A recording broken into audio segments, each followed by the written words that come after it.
I think we're good. Coffee and Kush TV, Cavro University. Man, what a great uncovering yesterday. A great uncovering sets for a great title and a finishing up of a great discussion. I usually open up the phone lines in the morning, so let me make sure my sound is right. So if you do want to participate in the calls or anything of that nature, be sure to do so right now. Hit that like button. And shout out to the people who hit that like button real early, whether it was last night or whatever. But I've been in total shock and awe, figure, figure of speech, but of the information. Just sitting back, like, damn, like we got the who, what, where, when, and why, right? I'm like, we got to get the five W's and sometimes how. But we didn't have a body. Press one, in my opinion. I mean, all of this stuff is amazing, but we didn't have a body, and that's very critical to my case. Press one, and it just so happened you, my body, I'm looking for. Press one, you dead underwater in the lake, placid or some damn where. Press one.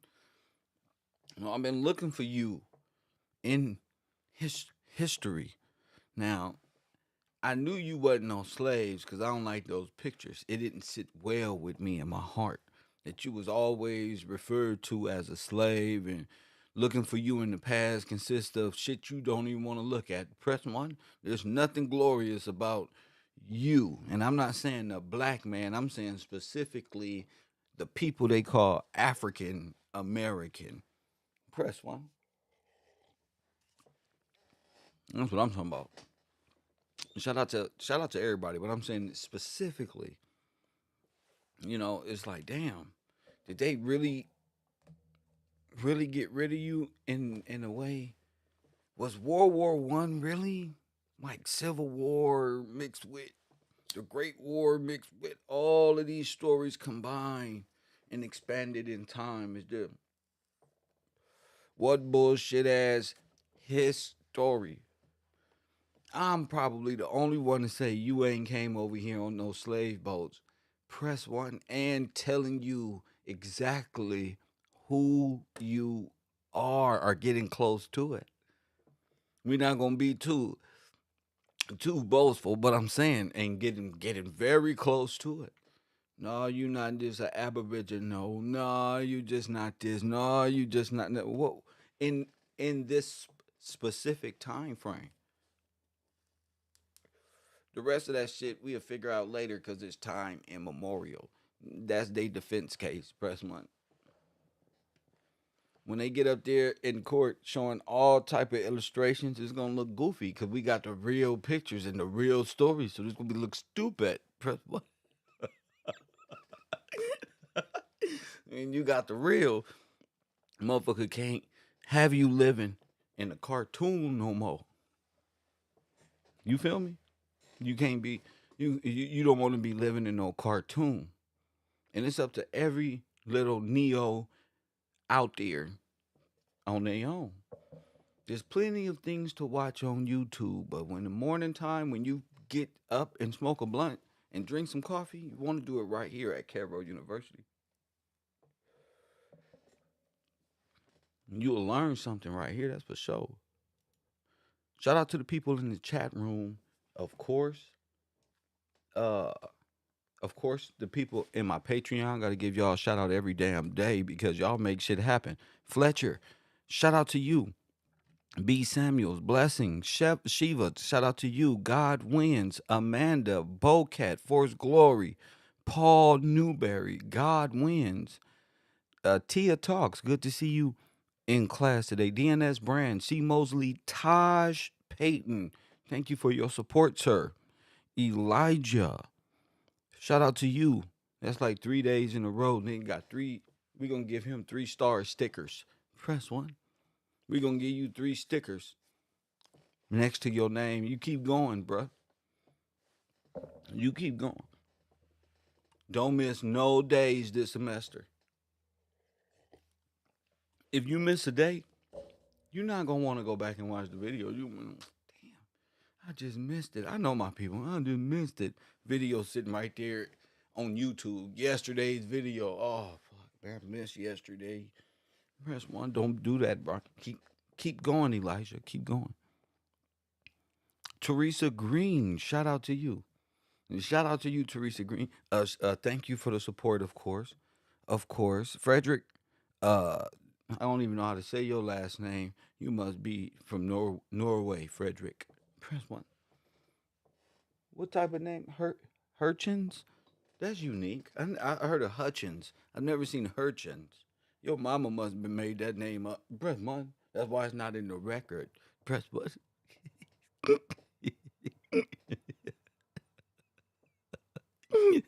Keep it up.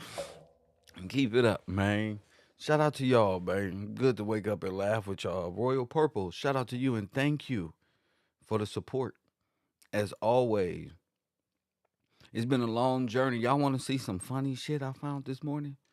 Something came up in my timeline and I almost spilled my McDonald's coffee. Press one. I almost spilled my McDonald's coffee. Would you like to see it? It came against my timeline. And it's all type of reasons while I be fooling around before class. I'll be listening to like turned up music so I can get ready for the class. Bunch of Democrats out here. I'll be listening to King Von, Tupac. Press one. Silk the Shocker. Press one. The worst rapper of all time. I make that shit flawless in the mirror. Press one, getting ready for class. And that's what my haters be hating. It's like, damn, that nigga got how he listen to the worst rapper of all time. TW, shout out to you. RT Bell, shout out to you. Taj, Melissa, Amanda, TC, shout out to y'all. And of course, my good friend Jason Harris, shout out to you for your support in the Cash App. And shout out to God Wins. I haven't seen you in a minute.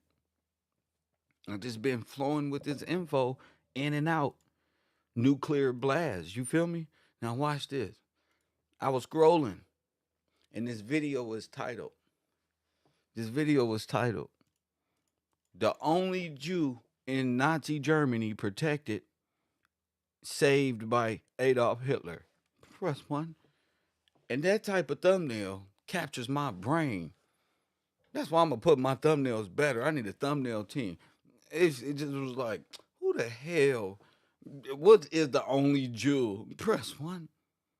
That Hitler saved. He had a whole Jew fucking SS. What are you talking about? But it was so funny. It was so funny to me that was in the thumbnail. So I looked at the picture on the thumbnail. That's what came next. My brain began to focus. It was Adolf Hitler looking like, I'm a piece of shit. Press one. I'm up to no good. Kind of like that slick uncle we always got, up to no good, playing around, and somebody finally believes him. A little Hollywood production ass. And then I seen something that looks very familiar. Bocat. Now watch this, Bocat. This gonna hurt a little bit. They said this is the only Jew. And Taj, when you see this, this means you got work to do. We got another one. Press one. You ready, Taj? His name is Edward Block. Press one. Now watch this. I'm finna correct this, so don't lose your composure. Now watch this. Who was that?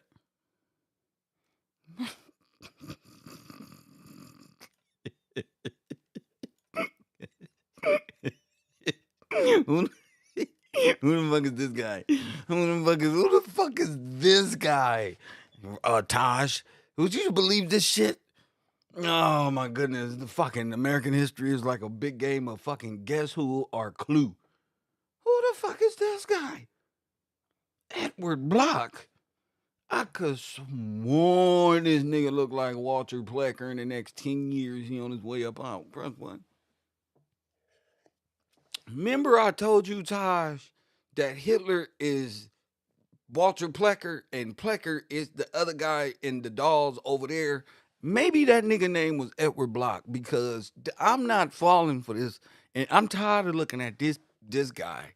Whether his name is the Russian Edward Block, press one, or what the fuck is this guy doing all over the? Hitler's a piece of shit. That's what he is.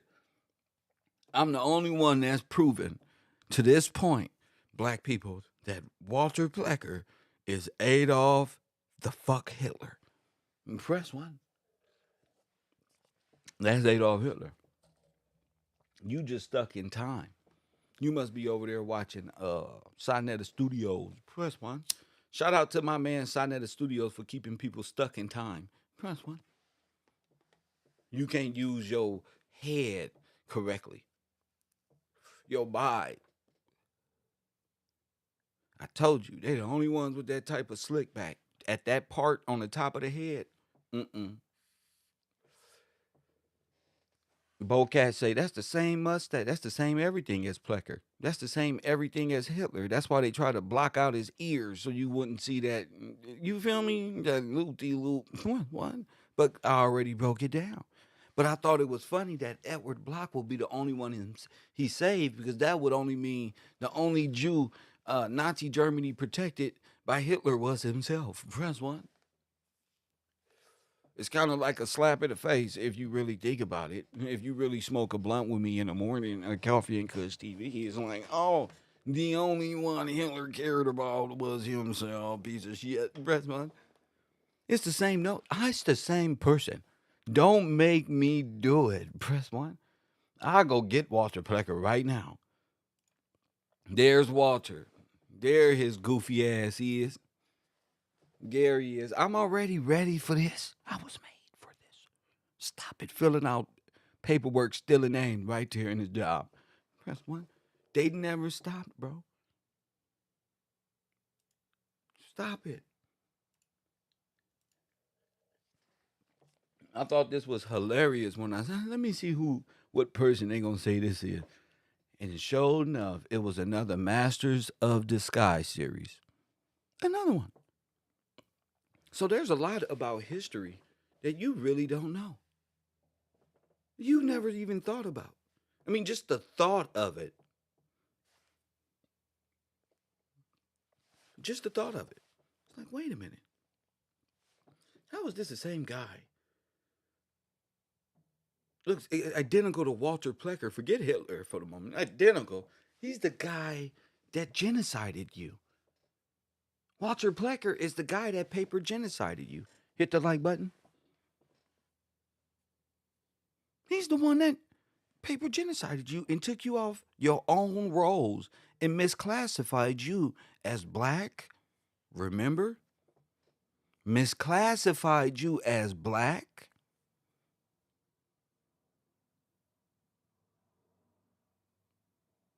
Yeah, I was up all night looking at bullshit. Say, I can't wait till the morning.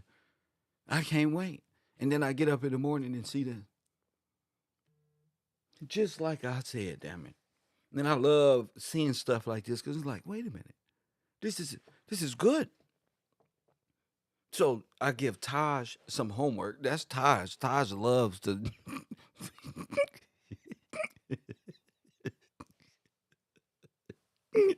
You see what I'm saying? I'm learning how to work with my people. Yeah, Taj loves. I thought of Taj. He gonna love. I ain't even look up Edward Bloch. I ain't even do it. You know why? Cause I said Taj loves to do shit like that. To find him, he come back with the whole get down, with the whole rush and evaluation of who this man is. And that's what we do. You feel me, Woody Wood? Over here playing around. You feel me? So it's a good thing. That was good. That made me laugh. Like, well, it just goes to show you how far you come in and just free thinking. Like back then, I would have just been like, "Oh, Edward Bloch, that's weird. They kind of resemble each other, but that's Hitler. Ain't nobody gonna be Hitler. They would never." To like, damn. And according to how this World War I looks, and Hitler was so called here in World War I. I don't know what's hard to know about that. You can Google that. Remember all that destruction I showed you guys of these buildings over here? And I said, man, these motherfuckers was the Third Reich was right over here. And we was looking at that old cinema. And we were talking about how the buildings was destroyed, the windows was blown out, and they were covered by Nazi banners all over the place to make it look like Hitler was around and Germany walking around, but it was really way the fuck over here in this beat up ass town used for probably Hollywood production. If you get what I'm saying. If you're not, stay tuned. We'll come right back and catch you. You feel me? So when I was watching this, it made me think of that series we did. And I said, damn, these buildings, okay, never mind the little haircuts the white people got, the Boy Scouts, because this is where they come from. They come from this mentality, from a Russian Bolshevik mentality. The Nazi thing to me is more theater of war type of thing. But I want y'all to pay attention to this shit. Hitler triumphed in the 1940, acclaimed by the Germans. Look at these buildings. His people take him for an infallible genius, endowed with extraordinary intelligence. That's Ben Shapiro, uncle right there. Only, it is an image created from scratch. The Hitler myth that is sold to the Germans.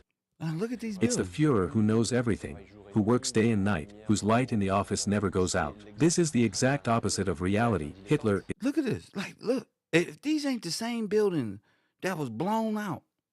is a dilettante. He never really works. He is someone who has never worked. I'm someone who can't stand long-term intellectual effort and long-winded and And unable. then I started realizing these motherfuckers is all Italians. Hit the like button. These motherfuckers is all Italians. At that, you listen to them, and it's like, damn.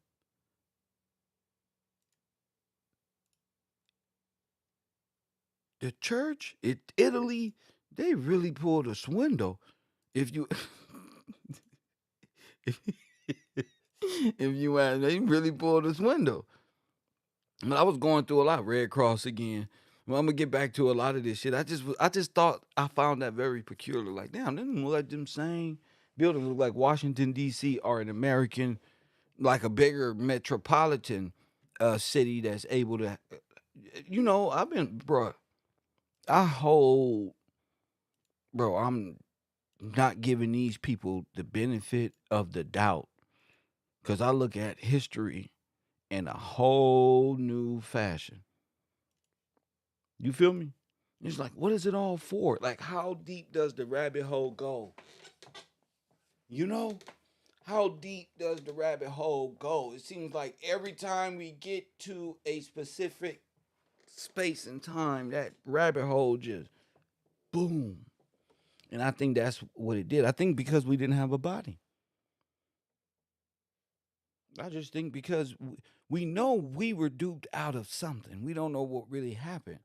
So, collecting all of these different historical events and thinking about them in a different way really opened up a new view or spectrum on reality and really changed the way I look at the past, thus changed my present.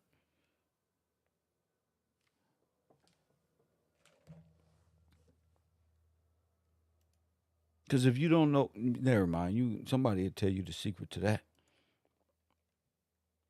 So I've been watching videos all day, shit, all night, damn near 4 in the morning.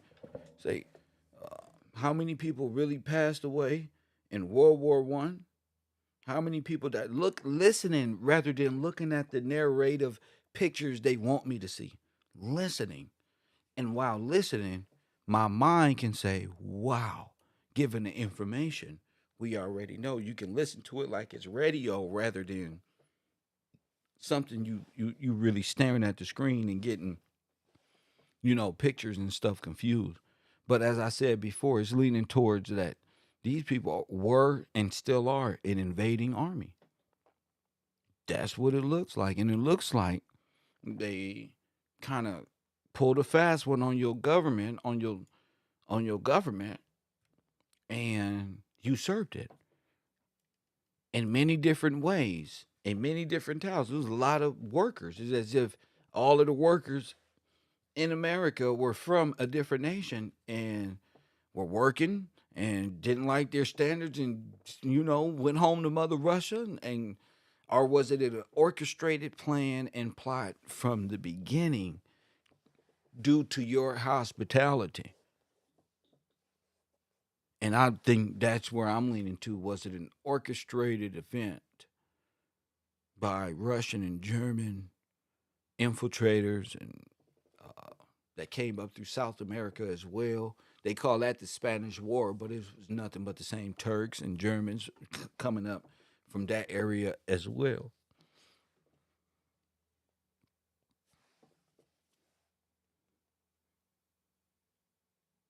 And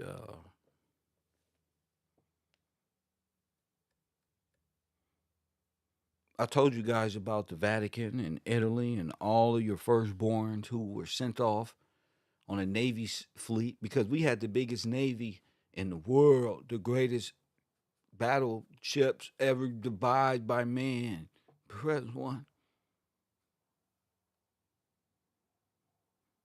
Because you guys are a part of the king. You're part of Great Britain, not Britain. Press one. Not the incorporated Britain who stole the name Britain from specific heirs and that was granted freedoms. Heirs that was granted freedom that established the original colonies right here in this place you incorporated as the United States of America. Well said, Kev.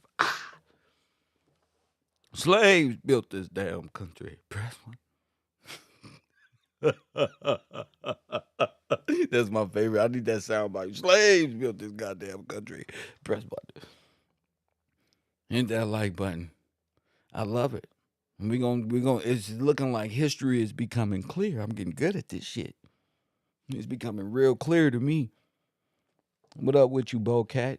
History is just it's just amazing how we didn't pay attention to how simple this is. Y'all been researching, y'all seen how many different explosions and earthquakes and floods and this one and so many disasters that was going on at that given time all over the Americas. You wanna know why? Because they were sabotaging and waging war against you without you knowing. That's why. All around the same time. Destruction all over America. And now we finding out at the T.A. Gillespie plant, the biggest explosion of all time, like Hiroshima. Press one. Happened. And we're going to talk more about those types of events that happened all over the nation they don't like to talk about. See, they like to talk about the war in which these same things happened, but over there. Press one. They never like to talk about, I say, the incorporated, soulless government. It never likes to broadcast the same events that happened where they said this happened, which I don't give a damn about, happened right here in the place where I give a damn about because this is my country. I should give a damn about. Nobody care when Michael Jackson made that song. They don't care about us, or when Tupac made these songs. I'm just trying to tell you the truth. You feel me? That's it. My own personal observation while we here on Earth. It is what it is. It is. And in that video I showed you about production yesterday. Woo.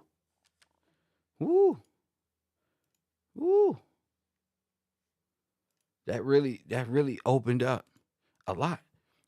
But these findings about the the Britons and who they call the Victorians and the Victorian age, which is sons and daughters of Queen Victoria, of course. Press one. They got this old other piglet over here looking like Queen Victoria with who else but the same person who was with Margaret Sanger funny looking ass right here in the newer as a Russian czar. So these are just czars. No kingdom, Romanovs, Romans, uh, Romers, no home, black refugees, and it's nothing. It's been nothing other than a courtesy. And their camera called Canon. Oh, that's cool. That's funny you said that. And their laws from Canaan. Press one. And this specific mark of the beast style of living that was pressed upon who? You didn't have that stuff before that was pressed upon you. Why is it so hard to think of ourselves as prosperous innovators and people other than slaves or that just came from slaves or was working? Why couldn't you have been the freeman who hired people? Why you couldn't been them? I always thought that. Like, why we always y'all motherfuckers just go with the excuse me, you people just go along with the flow of what to call yourself, and then you look up legal definitions for the terms you call yourself, and it's everything that scriptures say you gonna call yourself because you don't know the law. So don't ask me why I believe in God so much. Don't ask me, bro. Ask yourself why you believe in Mickey Mouse. Why you believe in dead gods and the God of the dead in the languages of the dead and statues and idols and individuals that's leading you to that shit. They made us a burnt offering. There you go. It's called a holocaust. It's when you offer your firstborns to, and we all know your firstborns go to the military. Stop. So they had you in the religious motherfucking ritual without you even knowing. You worried about the Super Bowl. Nigga, you better get back to when they took your firstborns and exodus your ass right up out of here. Press what you need to focus your brain on proving the Bible right rather than going against it because that's your redemption right there. That's your redemption right there. It's all legal. It's all there. Once you understand it, it's as they say on the East Coast, it's a dub. It's a dub. Mm, mm, mm, mm. So yeah, all type of sabotages that were German and Russian orchestrated. Again, they are here by way of the Red Cross and the federal government anyway. Uh, Pushed to the islands. You get it? Pushed to the islands. They only can exist right there on the coast. So they had to expand and have a reason of coming up on the coast. When those explosions went off and those immigrants came up on the coast for evacuation, where you can just call that the invasion. You can call that D-Day. In your time immemorial brain, you can call that, nigga, Utah Beach, nigga, Normandy, storming, nigga. The same shit they said happened, nigga. I'm telling you what happened right here. You can call that storming Normandy and shit. Belgium, all that is here. All you gotta do is Google it. Belgium in America. Don't let these little funny looking Wiener Schnitzel ass words fool you, champion. Coffee and Kush TV. And a lot of y'all now from Cali don't know that's a German word, Wiener Schnitzel. That's a German way. That was a joke. If you knew what that was, don't let this language fool you. You know styles of writing. I'm trying to tell you. A lot of this stuff was destroyed land. They hurried up and propped up a bunch of shit that happened after the destruction. You came through this bitch, especially on the West Coast, boy, you will see a whole new world just like Disney is saying. for you and me. Not you, them. You just go to the Super Bowl, them. So it had me thinking like, what was our people doing? Why on some of our pictures we look so glorious and so prosperous and so regular and normal? And you can tell it's us because African Americans got like a distinct feature. They look like African Americans. Press one. Let's not get this confused. We don't look like a lot of you other brown people on the earth. Y'all have y'all distinct features and we have ours. Press one. So when we looking for ourselves in history, we know what we are looking for. Press one. We are not looking for black people. We looking for us. Nigga, I am not looking for. I know where you from. I know you. I've been looking at you guys my whole life. I just want you to know I'm looking for us. When I look back on history, I'm trying to who, what, where, when, why, and what the fuck happened to us. Okay? I know what happened to you. I know what you did.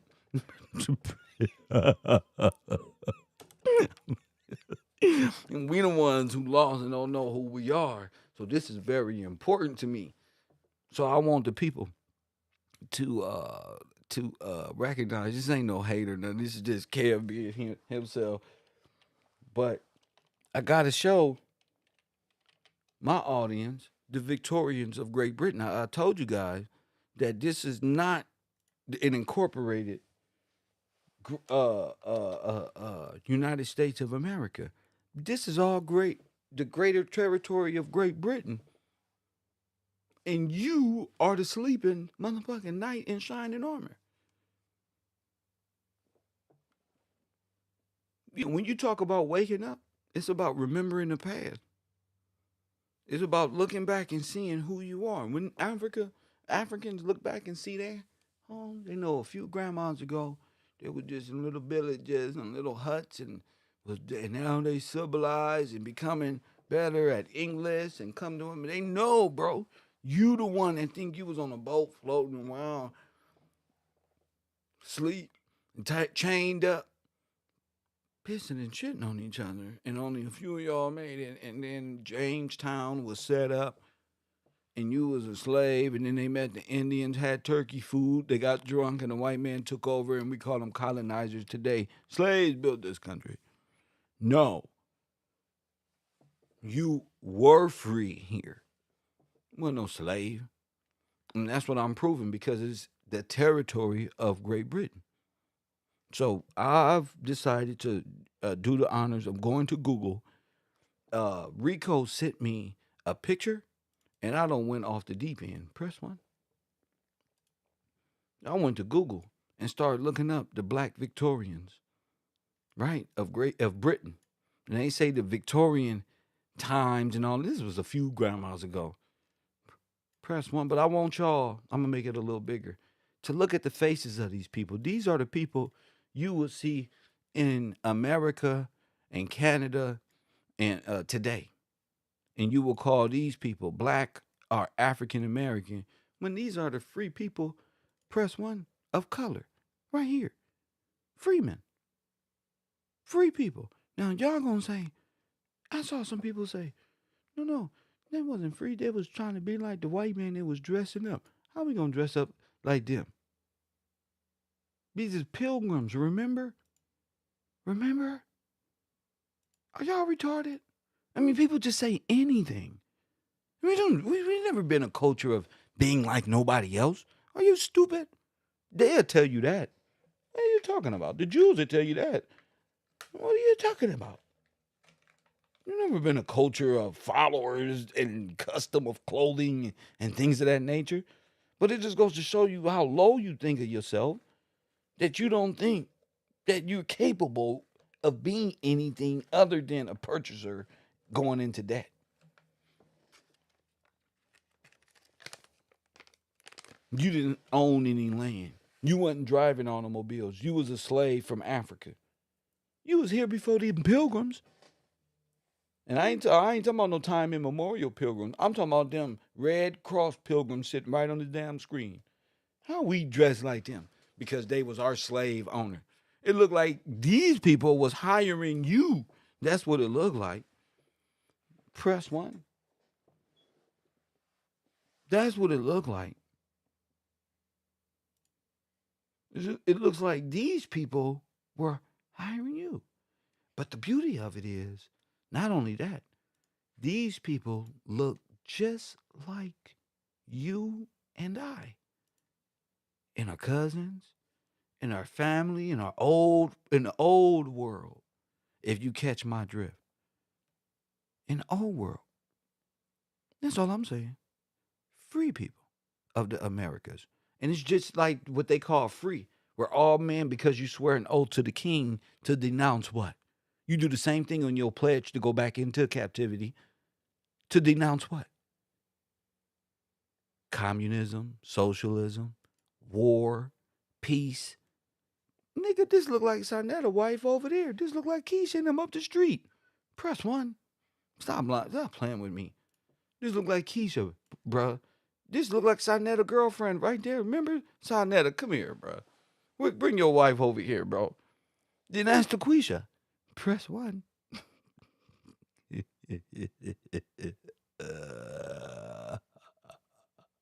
I told you.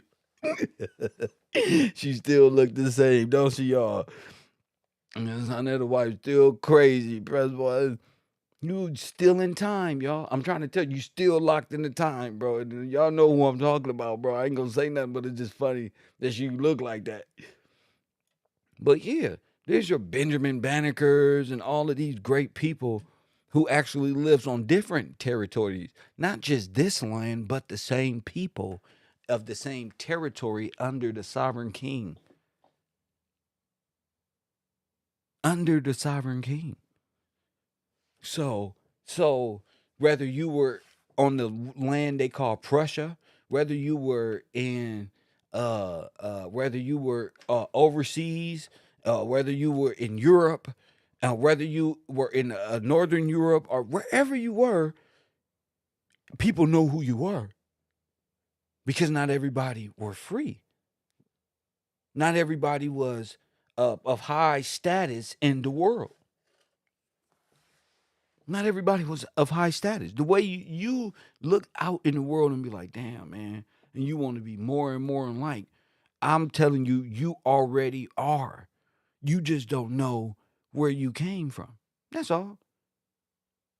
That's all. And when you go back to the Victorian age, you see more pictures of Negroes than anybody.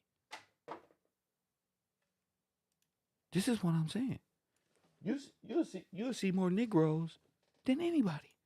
And in most of the pictures you see of anybody else, it's artwork. See? Oh, excuse me. It's art. It's fucking artwork. And you sit here like, damn. They're using artwork to pretty much, and or as a movie. But when you get to the real pictures, and go back to the other people of that time, what they was doing, they were tore down. The orphanages, the kids were beat down. They were so broke the kids was living in the street. The kids was the ones shining shoes. They came here because it was so terrible under the control of Rome.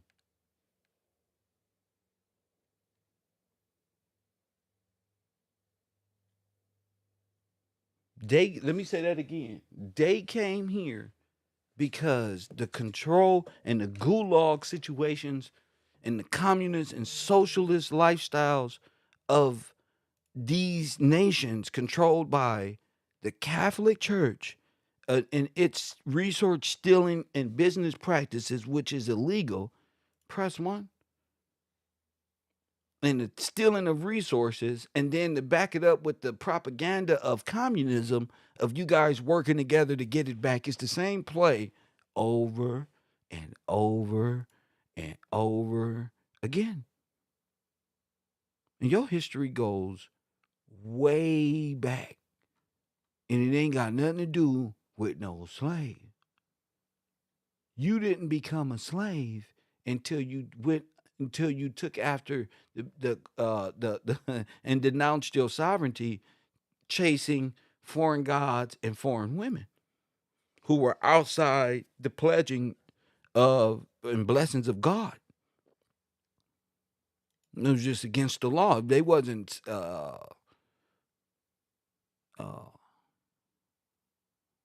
pledging, and now they got you pledging to Alpha Kappa and all these other frats.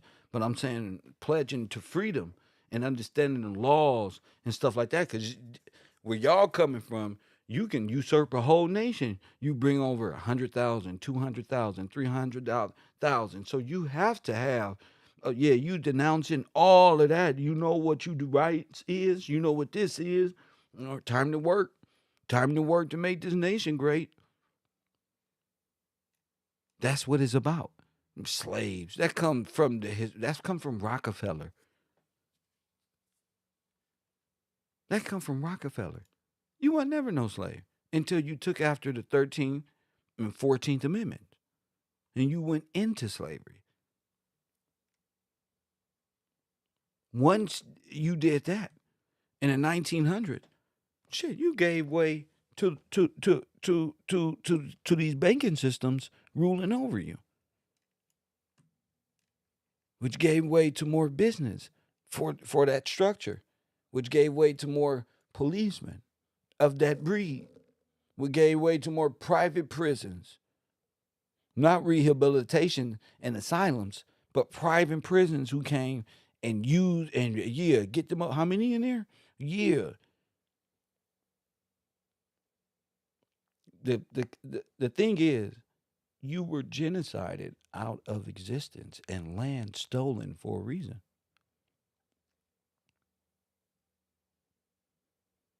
Now, they told you was a slave and they was dressed up like this in the house. Every movie you go to, every movie is what? Oh, they was in the house dressed like this. Press 1, and we was out there. But what if that wasn't the case? What if they all came to work and was working your lands? Do you know how they do Mexicans today? The Mexicans want to pick strawberries and they buy trucks and cars and houses. Same shit. That's how white folk got their start. They was picking cotton. They was in the field. They was doing that. They only became over you once J.P. Morgan and them got your gold. They was able to. That's why the Bolsheviks, that's how the Wall Street was funded. And then they funded every revolution after that. That's how Wall Street was funded, with your shit.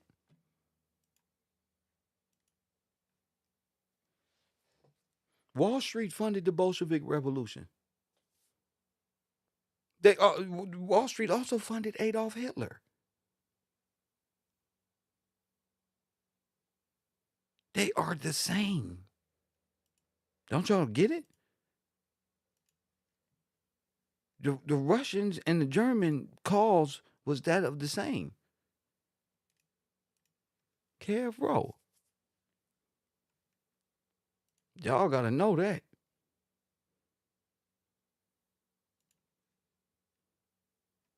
It's something called the, boom. It's something called, look at this.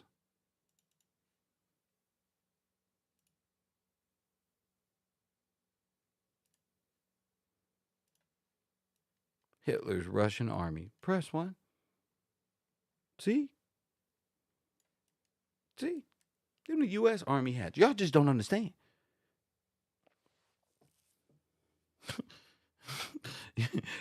Y'all lost like a mug, but that's okay. We in class. We working. Check this out. Look. The Soviet Union during their invasion in June 1941 and the years of grim fighting which followed.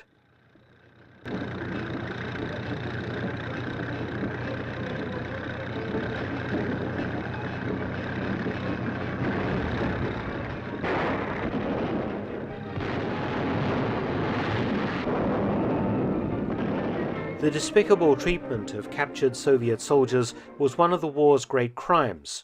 But from these starved and brutalized masses, the Germans were able to recruit tens of thousands willing to serve new totalitarian masters, and the eventual foundation of a Russian army commanded by Russian officers but under German command.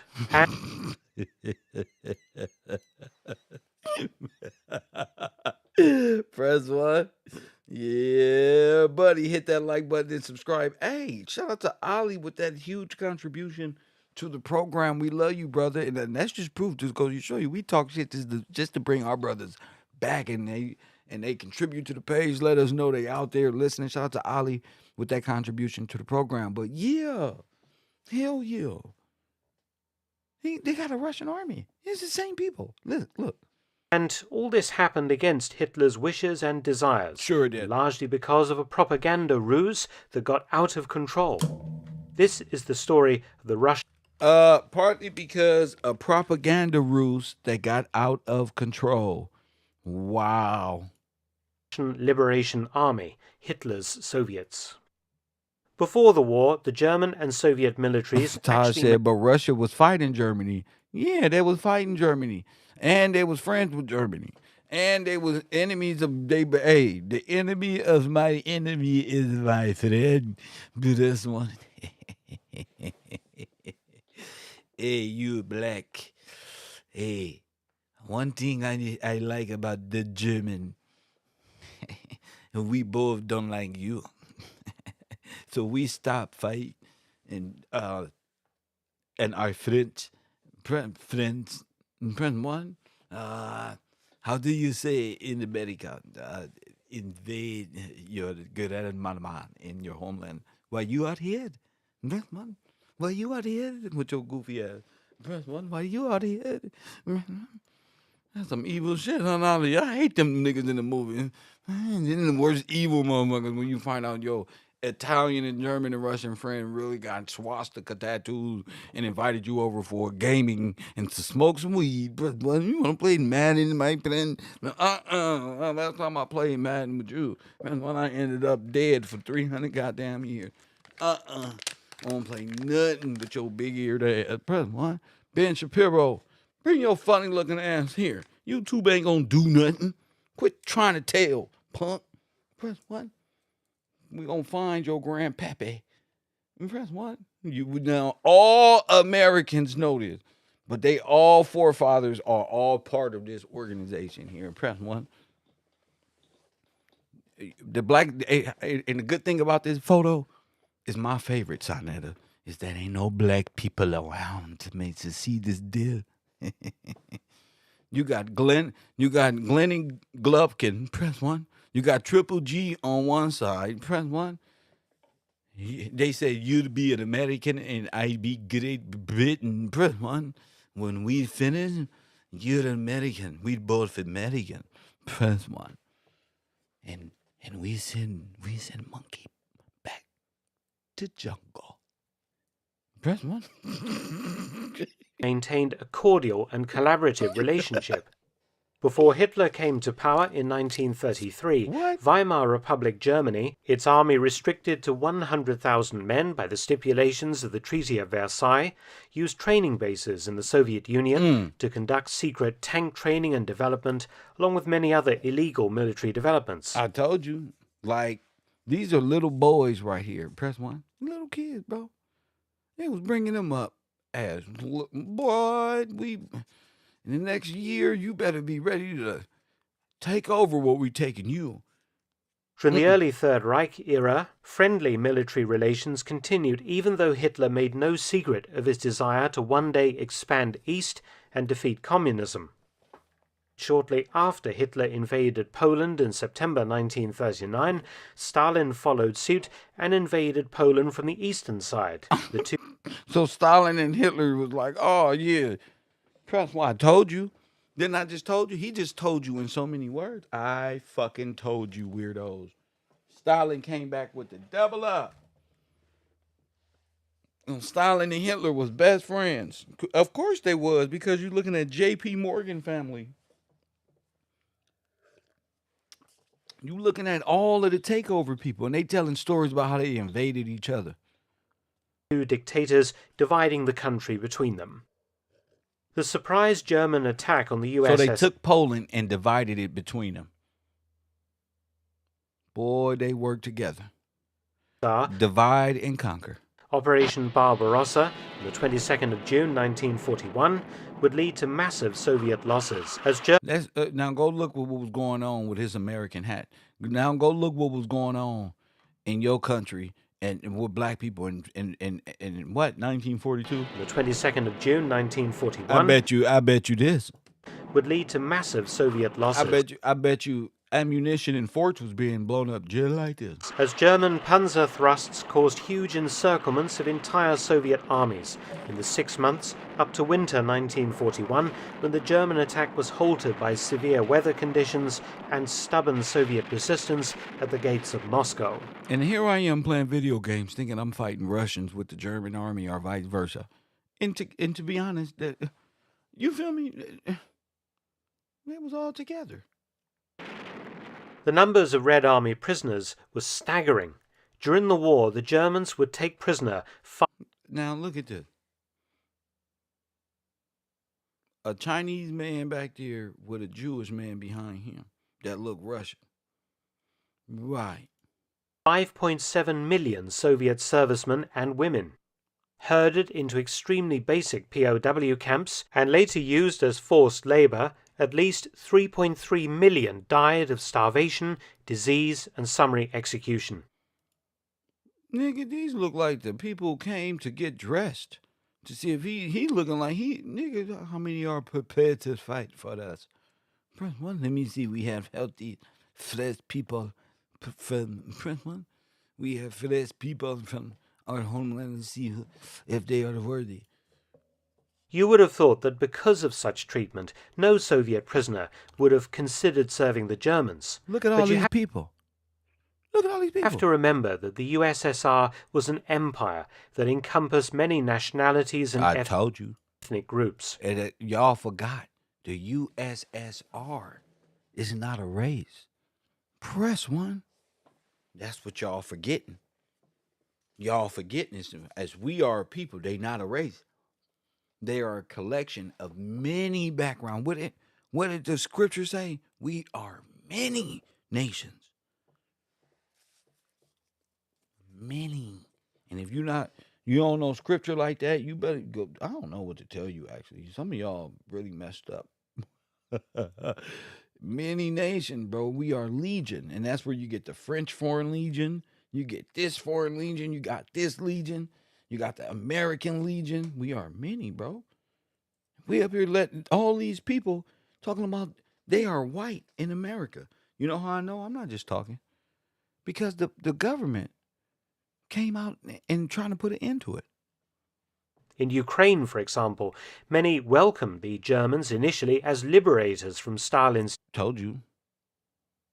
From where? Ukraine. Initially as liberalities and ethnic groups. In Ukraine, for example, many welcomed the Germans initially as liberators from Stalin's tyranny, and the Germans would actively recruit thousands of Ukrainian Red Army prisoners as SS auxiliaries, and they would play a vital role in guarding concentration camps. That's why they want you. Bruh.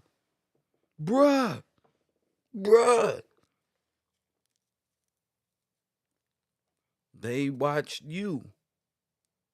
What the fuck? Yeah, because you don't know what a concentration camp is. You think in concentration camp, it's something weird. I don't know what you think, but that's the Red Cross. Were nicknamed Travnikis after... Kravnikis. Press 1. Kravnikis. They were nicknamed Travnikis Red Cross. After the concentration camp where they were trained as guards. The Cossacks were another oh my goodness. If you haven't supported this broadcast, go over to my Cash App. How many people up in here? Everybody up in here, all 330 people, go over there and put $1 or something to this, bro. This is the best broadcast we had in a long time. Shout out to my man Ali. We love you, champ. Marginalized and persecuted group. So the Turks, the Indians, Japan, all of them are communists. Japan, China, All of them. Why you thinking, oh, them the Chinese people, and these people, or these the Indians, and these this people. All nations have conspired against thee. Facts. In the USSR, and tens of thousands joined the German army, which maintained an entire Cossack division. Red Army collaboration was inadvertently Look at J.P. Morgan Jr. Happy to motherfucker. encouraged by Stalin's decree that captured Red Army soldiers who made it back to Soviet lines were to be punished for having surrendered in the first Maybe that's, I don't know. We're going to get to it. place. Semi-official recruitment of anti-communist Look. Red Cross. Press 1. Red Cross. Hit it. I told you. Red Army POWs occurred early on in the Eastern Front campaign, when some were recruited by individual German divisions to help All Marxists. in non-combat roles. They were called Hiwis, from the German Hilfswillige, or volunteers, and wore a yellow armband denoting their status. Before long, some were uniformed and armed and used to guard depots and the like and fight partisans behind the German lines. Hitler was always against the creation of an official Russian collaborationist army, his racial prejudices against Slavic peoples vocal and well known. But many German officers realized that the Wehrmacht had a huge manpower reservoir lying virtually idle. Tens of thousands of Red Army POWs were anti-communist or certainly ambivalent about Stalin's regime. Dr. Goebbels' propaganda ministry circulated leaflets along the front lines suggesting that thousands of Red Army men had gone over to the Germans and had joined a so-called Russian Liberation Army. No such organization existed, yet. But it was a fact that some Red Army soldiers did indeed... They did the same thing over here with the American Nazi Bund. With the Bund. That's crazy, G. surrender or cross the lines because of this propaganda to join this mythical unit. So why not turn propaganda fantasy into reality? One of the Soviet officers captured at Leningrad was Lieutenant General Andrei Vlasov. He was a decorated officer. This is a Japanese man. Do you understand what I'm saying? This guy and a man in the high castle is Japanese. His name is Andrei Vlasov. POW helpers. This is insane, bro. This is crazy, bro. This is crazy. Life is very strange, but hey, it is what it is. It is what it is. Who was highly thought of in the Red Army. Following his capture, however, Vlasov revealed that he actually detested communism and hated Stalin. Now he Russian again. He went from Japanese to... Was this opportunism on Vlasov's part, or did he really believe what he stated to German interrogators? Which is hardly surprising, considering how Stalin had butchered a large number of Soviet officers just before the war.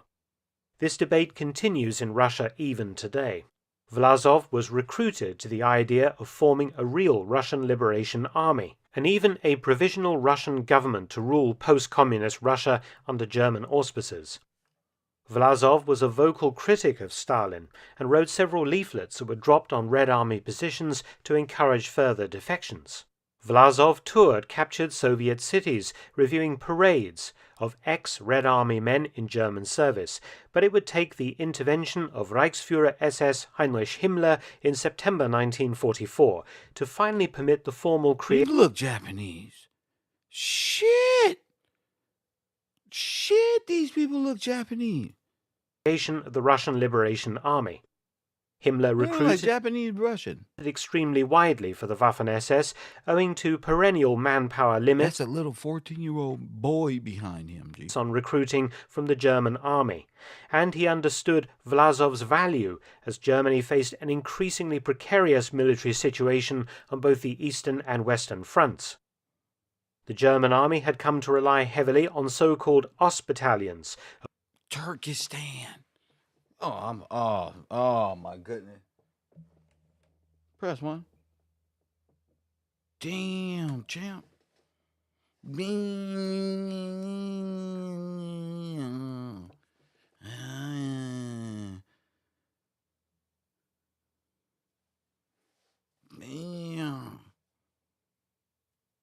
saying Mongolian? This is the Turkestan Legion. These are Turks, sir. Of former You Red talking Army. about Mongolian? These are Turks. Turks. This is Turkestan Legion. We were just talking about Legion. You saying Mongolian? I'm telling you, this is the Turks. Troops of varying quality on the Western Front. For example, in the Battle of Normandy in June 1944. In fact, 42 Ost battalions served in France, Belgium, Italy, and Finland. On the 14th of November 1944, Vlasov announced the formation of the Russian Liberation Army in a speech in Prague. In the end, only one actual division was raised out of 10 that were planned.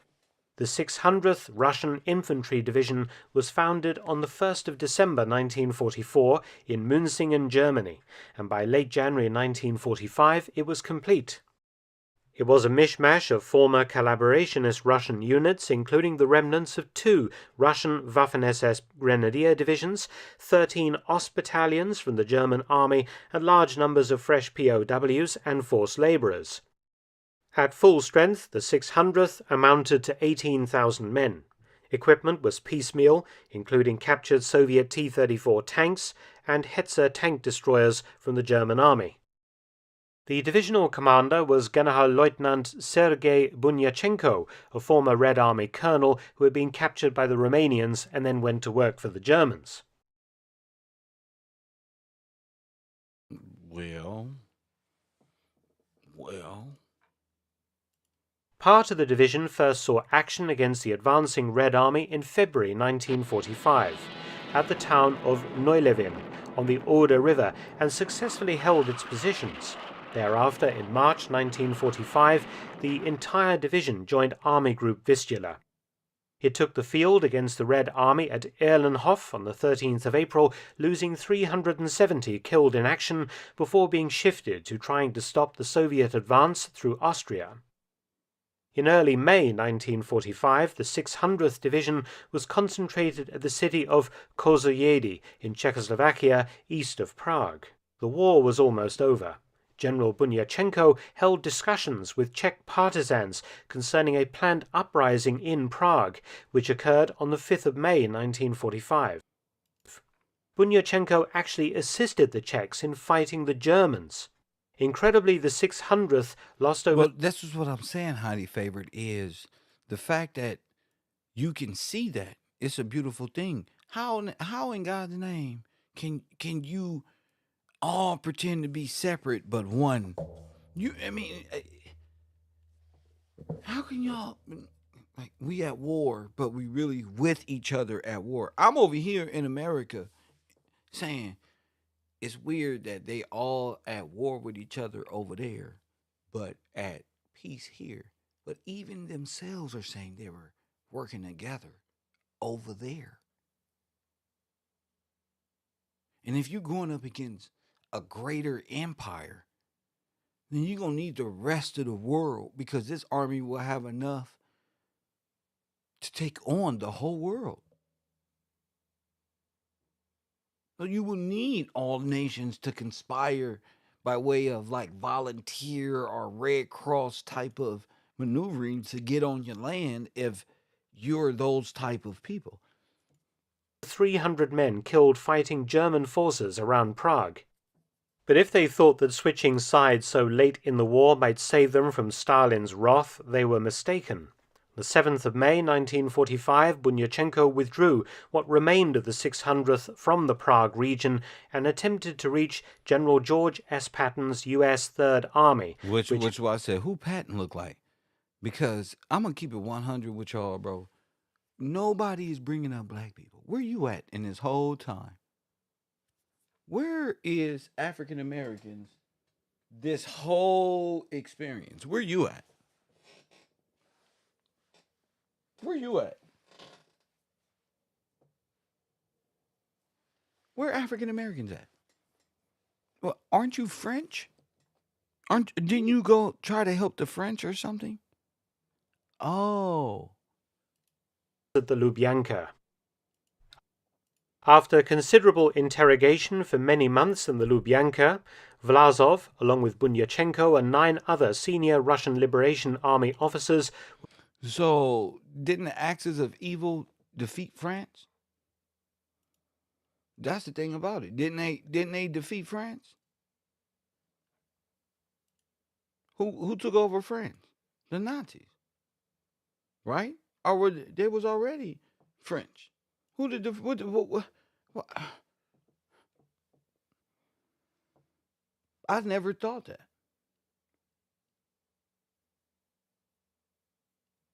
Never in the wildest dream I would have thought.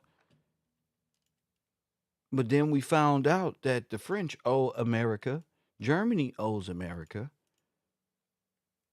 Press 1. I also found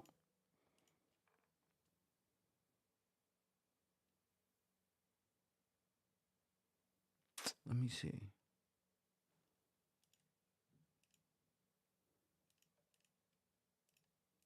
All of this propaganda is like weird shit. It's weird. Last night I was like, I'm blown away. Right now I'm blown away. I'm just like, damn, they really exed you right up out of existence. You have like, before you knew what you were a damn slave. That's all you need to know is you were a slave. And that's coming after this Russian and Germanic, Italian banking corrupt system came here. And through and since it was all based off of hospitality and they came based on that, when these fires and bombings happened, where did all the black people go? Well, they went to the only place you can go, the Red Cross, remember? When they're spraying mustard gas in World War I on civilians, and you end up with Spanish flu and why millions of people died because of their skin rashes and all of these, you got to start putting things together. You can't just stand by and be idle-minded and quiet during these times. So the black Victorians, of course, were already there and here. People in Los Angeles and probably all over the nation, you should know that if you go around in Los Angeles, especially on the west side or now La Cienega, Adams, you will see large Victorian-style Adams family-ass houses. I don't know if people know that about Los Angeles. But that's all the old homes are all Victorian, big upstairs, attic and basement type shit. Homes just wide and big and don't even sit in the living room type of shit.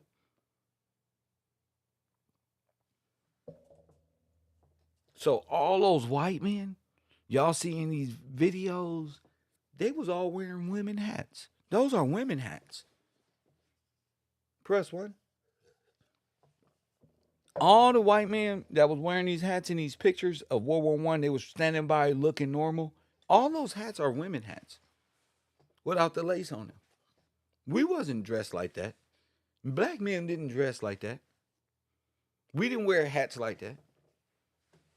I keep trying to tell you, those is women hats. They was wearing the wrong hats. Everything is kind of like, especially it's in the attire as well. So you really got to be observant.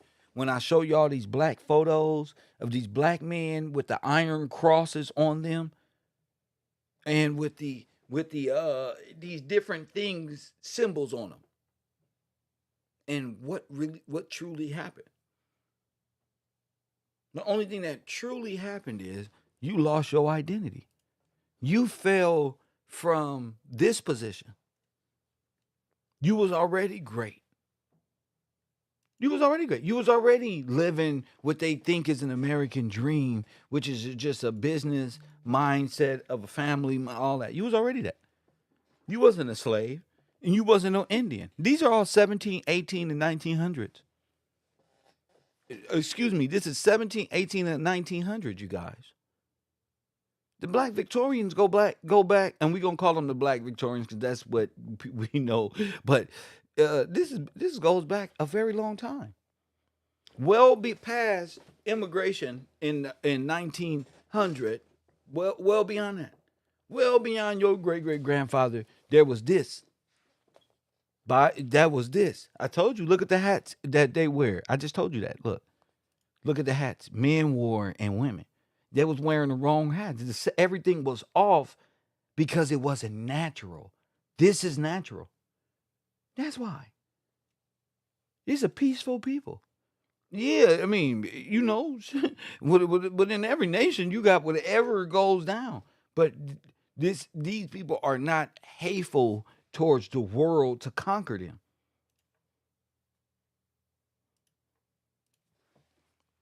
Go ahead. And not only were you there and there and there, but you were here, not as an Indian, as a freeman, heirs of the king. Don't touch them. They're above your pay rate. And it ain't got nothing to do with dope dealing. Press one. They have right.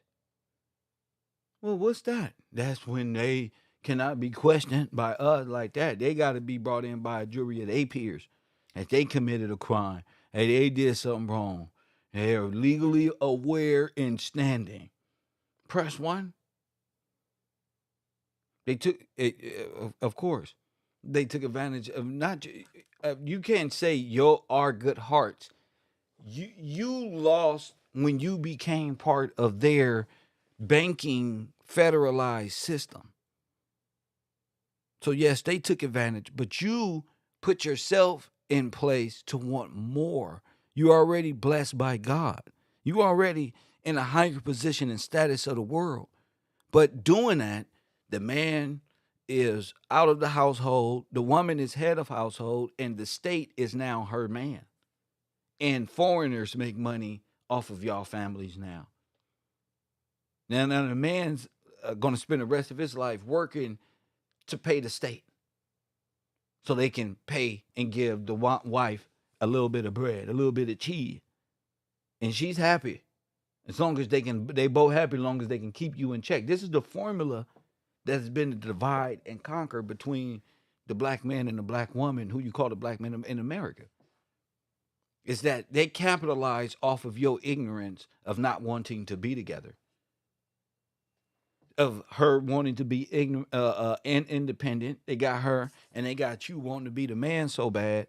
You don't lost all interest in a woman. You find everything you don't in your brain. Everything wrong with a woman is why you don't want union with them. Mediocre tutorial. Y'all spend y'all lives every day bashing and bashing, but that's orchestrated against y'all too. Not knowing which way to go. When back then you worked together under the royal charter. So you knew what the estate was. You knew what it was worth. You knew, and when you started going outside and wanted outside, everything against, you became a criminal and stayed there. And 13th Amendment put you in slavery if you're a criminal. It makes slavery legal. And the 14th, boy, they dipping and diving into your trust right there. And since, you lost track of your firstborn, you don't even know what a trust is no more. Only thing you know is go to school and make mama proud. And if you make it on the football team, buy my mama house if I score enough touchdown. Press one. You can't have one or the other. It takes two. It takes two. It takes two. So yeah, all these are not former slaves. These are the people that you see now in the ghettos. These are the people put in what I call the Black Holocaust. Press one. These are who you reclassified as black in law when they were free people with great infrastructure that the corporation in the 1900s just basically robbed from them and gave them a false sense of history, time, gave their kids a false sense of history, a false sense of time. Press one, look, life before emancipation. This was already a free land. You wasn't supposed to allow Russian bankers and German and Jewish bankers and Hollywood to do this to you. That wasn't supposed to happen. And by you going to sleep, they nullified you to sleep. They became nationalized. And you helped them because Black Lives Matter and civil rights. Oh no, you took big part. Your ignorance is what got you here. And ignorance of the law is no excuse. So you are just as guilty as the one you allowed to conquer you. You ain't no better judgment. Your ignorance really enslaved our forefathers' ignorance enslaved us. They was really off. So yes, they were kind and they were fools. They were foolish. They were foolish. They was kind, but they were foolish to transgress against the law. And I think it was going to cost them dearly everything. But God is good all the time. It's in the will, and the last will and testament set upon the earth. I'm just telling you, it's not going to profit you nothing to believe in nothing other than God and sovereignty and common law and a supreme law and heirs right and resetting back to the old days when you were something. I'm not saying this dude didn't smoke no weed or do nothing, do all this day shooting no. That's not what I'm talking about. Those are all civil disobedience orders put there for them. I'm talking about real prosperity. You know why they couldn't mess with what's that old gangster they said was a gangster, but really was a businessman back in the day? He's in New York. Bubba, some black dude. I forget. We'll come back to it. But yeah, you will see these people now in the hoods, trapped, stuck in time, waiting to be remembered, and you so far thinking, and like Candace Owens, we were slaves. No, you wasn't no damn slave. You was hijacked. You was hijacked, press one, by Wall Street and the Lloyds of London and the banking system, press one, and invaded by, and your land was raped and pillaged by the oil companies in association with the Catholic Church, which is against the law. Then you were enslaved and put in a QV, assess QV trust. Press one. Well, you got birth certificate, considered black, lost at sea, abandoned, dead after 7 years. We can steal everything. Oh yeah. Oh yeah, we can just take it. But because they're presumed dead. Lost at sea. Minors. Aren't you minors? Ain't you the minority? Press one. Why you lose grandmama house? Because you're bankrupt, remember? You're incompetent. You remember Baby Boy, the movie? You're incompetent. So you can't pay your mortgage. You can't do nothing. You need help. So we're going to put this in a SESQV trust because your trust and all this benefits you got can be used better than what you doing and all this wasteful spending. Bumpy Johnson, you're absolutely right. Bumpy Johnson and all this wasteful spending. So we're going to play trustees over your king's will and make sure these benefits are used properly. That's what they did after total destruction. No, not Nicky Barnes. I was talking about Bumpy Johnson. Before the drugs, there was Bumpy.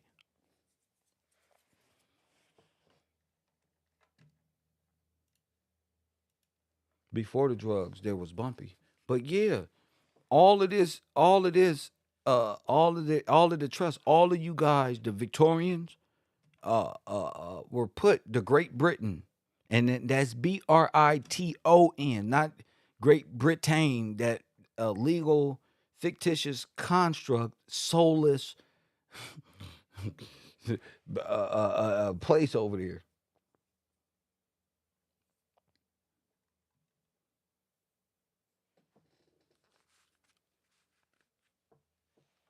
This is just getting preposterous at this moment. I actually, after figuring it all out, it's like, damn, what was they thinking? What was they thinking? I'm about to play this movie real quick, but you got to ask yourself, what in God's name were they thinking at the time? Let's just get rid of them, and they won't never wake up from this. We can use them as perpetual slaves forever. We can use them as perpetual slaves forever. Will genocide they first out the war, they'll never make it home. No, they'll never make it home. We'll make sure of that. We're gonna insure the ships and them. Present one, we got their silver, we got their gold, we got their homeland, we got this, and we'll make them black in their own land, make them refugees. By law, we'll hold the trust over them, and they'll never be able to mentally construct or verbalize their slavery. So all we got to do is look at them like, what the fuck are you talking about? Press one. They never got to, because you don't know what you're saying. I'm black and I want reparation. Not happening. Black and reparation don't even go together. We took it already. We already got it. You saying we black and we want reparation. They saying, but we already took it. That's us. We're black. We got the reparation. Cavro University, you on the air? What up? What's up? What's up, Professor? This Rico. What up, Rico? You can hear me, champ? Man, just thinking about what could they have been thinking, Professor, to do what they done did, man. Look, but I was gonna say, as I was just listening to what you was just saying, I was just thinking about some of the little stuff I had sent you when it came to the Black Victorians. I looked up and seen, of course, like you said, they wasn't just called Victorians. They was had Black Edwardians, they had Black Georgians and stuff like that. Yes. So I was actually trying to look that up. You know what I'm saying? I got to research it myself, trying to figure out how we maybe could have came out of without going straight to the 13th, 14th Amendment, what could have caused us to lose that grip over the control of the trust. And as I was reading, I'm seeing like what you say in Rome, the same stuff they doing in Rome and Great Britain, you seen it happen in the American structure to where, you know how they was laxing the laws on people to come into offices who may have had a pope or like papist ties and stuff like that. So I was looking to that and seeing that at the same time in the 1800s, as laws is being changed from what they saying, that laws is being changed in Great Britain for people to come into office and stuff like that. So what, like how you said, our forefathers gave us the law to say, hey, you never really supposed to let people who not putting faith in God, putting faith in Jesus Christ and stuff like that, and they following the Pope, you're not supposed to really let them in the office and stuff like that.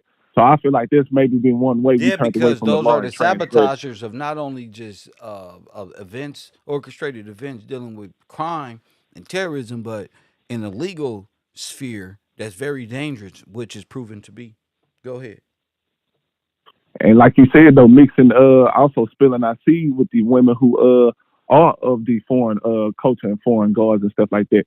So doing that, especially as being the men, when we know the law was given to the men in order to keep the family and the control on the earth from the law given to God. So by us messing with foreign women and letting foreign men come into the positions of the law of the kingdom of God, I think that's how we transgress to where I was just looking up. I was something popped up on my screen with the world's fastest. I was looking and I actually found some young, I'm sure they probably Afro-American kids, prisoners, look like to me prisoners of war.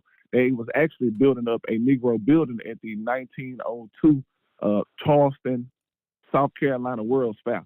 So I caught about, they showed the little video, it was about looked like about 20 young boys. Them boys looked like they was already Like, some of our younger kids, like they was 15, 13, 12, but they was out there building some of the world, part of the world's fast stuff. I was trying to really look into that to see how did those young guys, like, were they prisoners of war? Were they coming from internment camps? And real, like, as we Well, saying, you we got to saying they put remember up they this was whole, being used and leased out by the sheriff, by the local sheriffs who was capturing them, sending them off to work because it was illegal not to work. Remember, you remember so what, right what about the it, because uncle when I, said in yes, Friday. sir. He was like, "You got to have a job." I mean, what they said, yeah, you got to have a job to live here. That's real. You gotta be on your shit to live here. But anyway, they pass by these little hints and we laugh and giggle. But yeah, you gotta have a job to live here because it's illegal for you not to be walking around like this, not doing anything. They flip that And shit it's crazy on when you think you. about it, Now man. look at all your gangbangers and niggas and criminals. They walk around, what happens? Police pull up. Where you going? What's up? You got your ID on you? You don't turn around right now. You don't fucked up. You ain't got no job. You ain't going to work. First thing they want to know when you Like go to jail on some criminal shit, on some commercial shit, is you got a job? you got a job? No, it's like like the that's one gonna help the one anything. Like window you you finna got. open up the doors because I got one. Yeah, that's why niggas make up shit like, oh yeah, I helped my grandpa mow lawns. And like, nah, bro. Nah, bro. We talking about a real job. So when we can get in front of that judge, we can nigga. Nah, Yeah. they see they got something for you. They gonna be like, they gonna hit you with this fine. They It's gonna take you. it's either worth our time to bring your body in here and dig out the trust, or it's not. If you got a job, you more likely to bond out and not be in jail. You feel what I'm saying? And Yeah, not nah, have that's how they doing. As long boom. as you ain't committing no heinous crimes, like you said, they'll bust you across the head with a $100,000 fine. They'll fine you. What? No, that's not what I'm saying. What I'm saying is, we get back to it. Go back to this shit. We get back to it. We get back to this. Don't worry about it. No, no. What I finna say too though, with the as you were saying, with the with us being able to be contracted through the state, because exactly what you said. That's what I was saying too.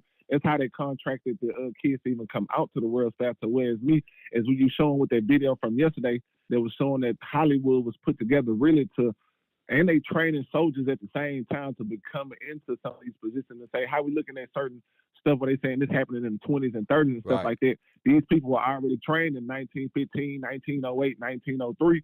And so that's why as we looking at the Victorian age and what I said about Queen Victoria coming into power, supposedly ending her reign of power around the 1900s, it really puts this play of when you're looking at W.B. Du Bois, Booker T. Washington. These people that they saying lived a little bit before 1900, but you see them fighting for what the same people that came and took over fighting for.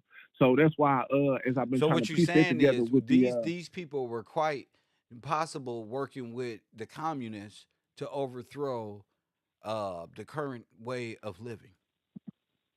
yes, sir, most definitely, and especially when you look and see what I read about the Black the Edwardians, they definitely saying they had. Now, of course, they got Caribbean and foreign French um blacks that's working for what I feel like at that time they would be the takeover. But prior, you know that most of those black people would have been people fighting for King and King George. All the people that was culminated together right before the Great Fire, we were fighting for the King and trying to fight for God, I'm sure. But like what I'm saying is it was like how you said though, a nation, not a nation, a confederacy of all nations coming together to be able to pull off this real big coup d'etat. And like you said, some of them were already stationed as workers. Some people maybe having different other positions in government around the world. So as I sent you that screenshot last night, I was saying that you could see at Fort Griffin, which I feel like there was at most forts, how we talking about the Gillespie plant, which probably had a star fort around there and type of things of that nature prior before them destroying it. It You know, is a we would see military. It is a military auxiliary. installation. Yeah, it Yes, is sir. a military place. You It is a missed. fort. So I don't know if you got to read that, but when I'm gonna read just a little bit of it, so we'll know at the time and from before they saying at least before the 1870s, right, to where we can put at least place up to 1910 or the 1900s. They said that soldiers who were stationed at the fort were for the most part Northerners, but sometimes individuals even hailed from places as diverse as Prussia, the West Indies, Ireland, England, and Germany. Some regiments and soldiers only stayed a few months, while others could remain for several years.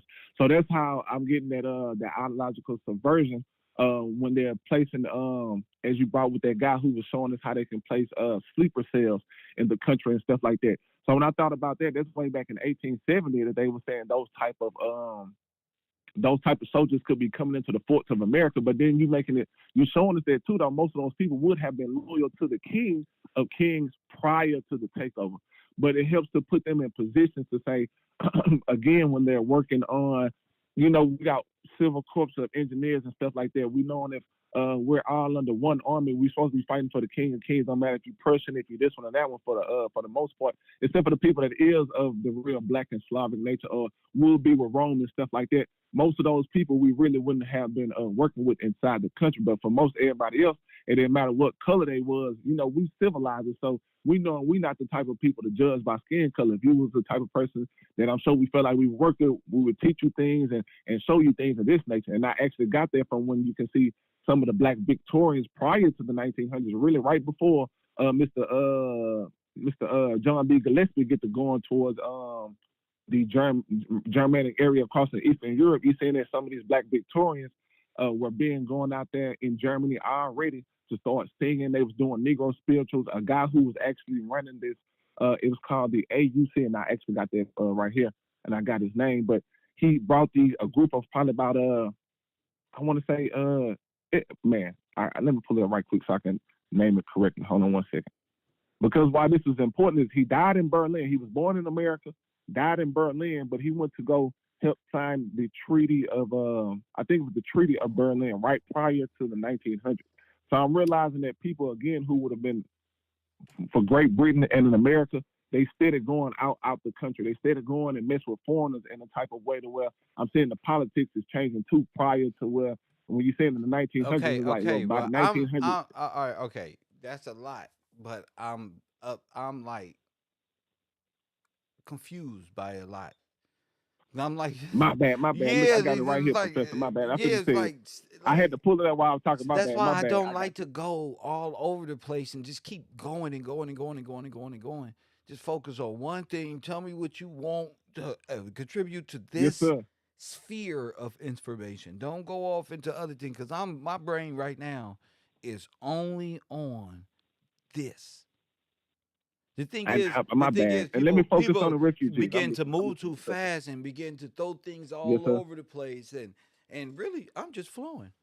I'm just flowing, and as Yes, it sir. happens, I'm more of a naturally let it happen. There's no rush to get to know definitive, as I learn something new every day that changes the perspective. So I like to take my shit slow so I Yes, don't sir. confuse myself. And But that's my bad. That's my bad because we don't get those everyday conversations. So I should have had my another as I was flying through the notes because I got what I'm trying to stay on topic of, but I'm knowing as I'm jumping into different things is all bringing me back to the same point of why I'm speaking to how we maybe became refugees again prior to during the Great Wars. What I'm trying to say. Okay. You going back into time immemorial shit. You going way back. Nah, that's why I ain't even trying to go into time and memorial. That's why I was saying this thing. I'm Yes, sir. into the Briton. You feel me? And the Queen Charlotte and the Victorians and are these the people who were exterminated and the switching of the identities that proves that all Yes, this sir. other Because stuff, this is what I'm fit to read in all from this the Great Victorians and how all the federal government. Yes, sir. all this other stuff leads down roads and opens up roads that may not even be needed. The only thing that really, I know what you're saying by yeah, that. it may not even be needed because in reality, you're here not as a slave, but as a upstanding, lawful individual, person, Yes, sir. a freeman. That's what I'm trying to that's why I'm right there with you on that because when I was fit to speak about this pastor who was again the leader of some of these black Victorians leading right up into the 1900s, you can see by him having his church structured a certain way that seemed like it would have been of Great Britain the correct way. He was able to amass $2,500,000 in cash when it came to putting towards the Civil War. But which, like I said again, I feel like the Civil War, with the time dates, again, I'm not trying to be into time and memorial dates, but I'm really just trying to speak straight to the narrative that they're trying to give to what they're saying. He was part of the U.S. Christian Commission that was formed And it say to provide the armies and navies comforts and supplies not furnished by the federal government. So what that made me think is that the federal government wasn't supplying our supplies when we were at war, supposedly in the Civil War, correctly.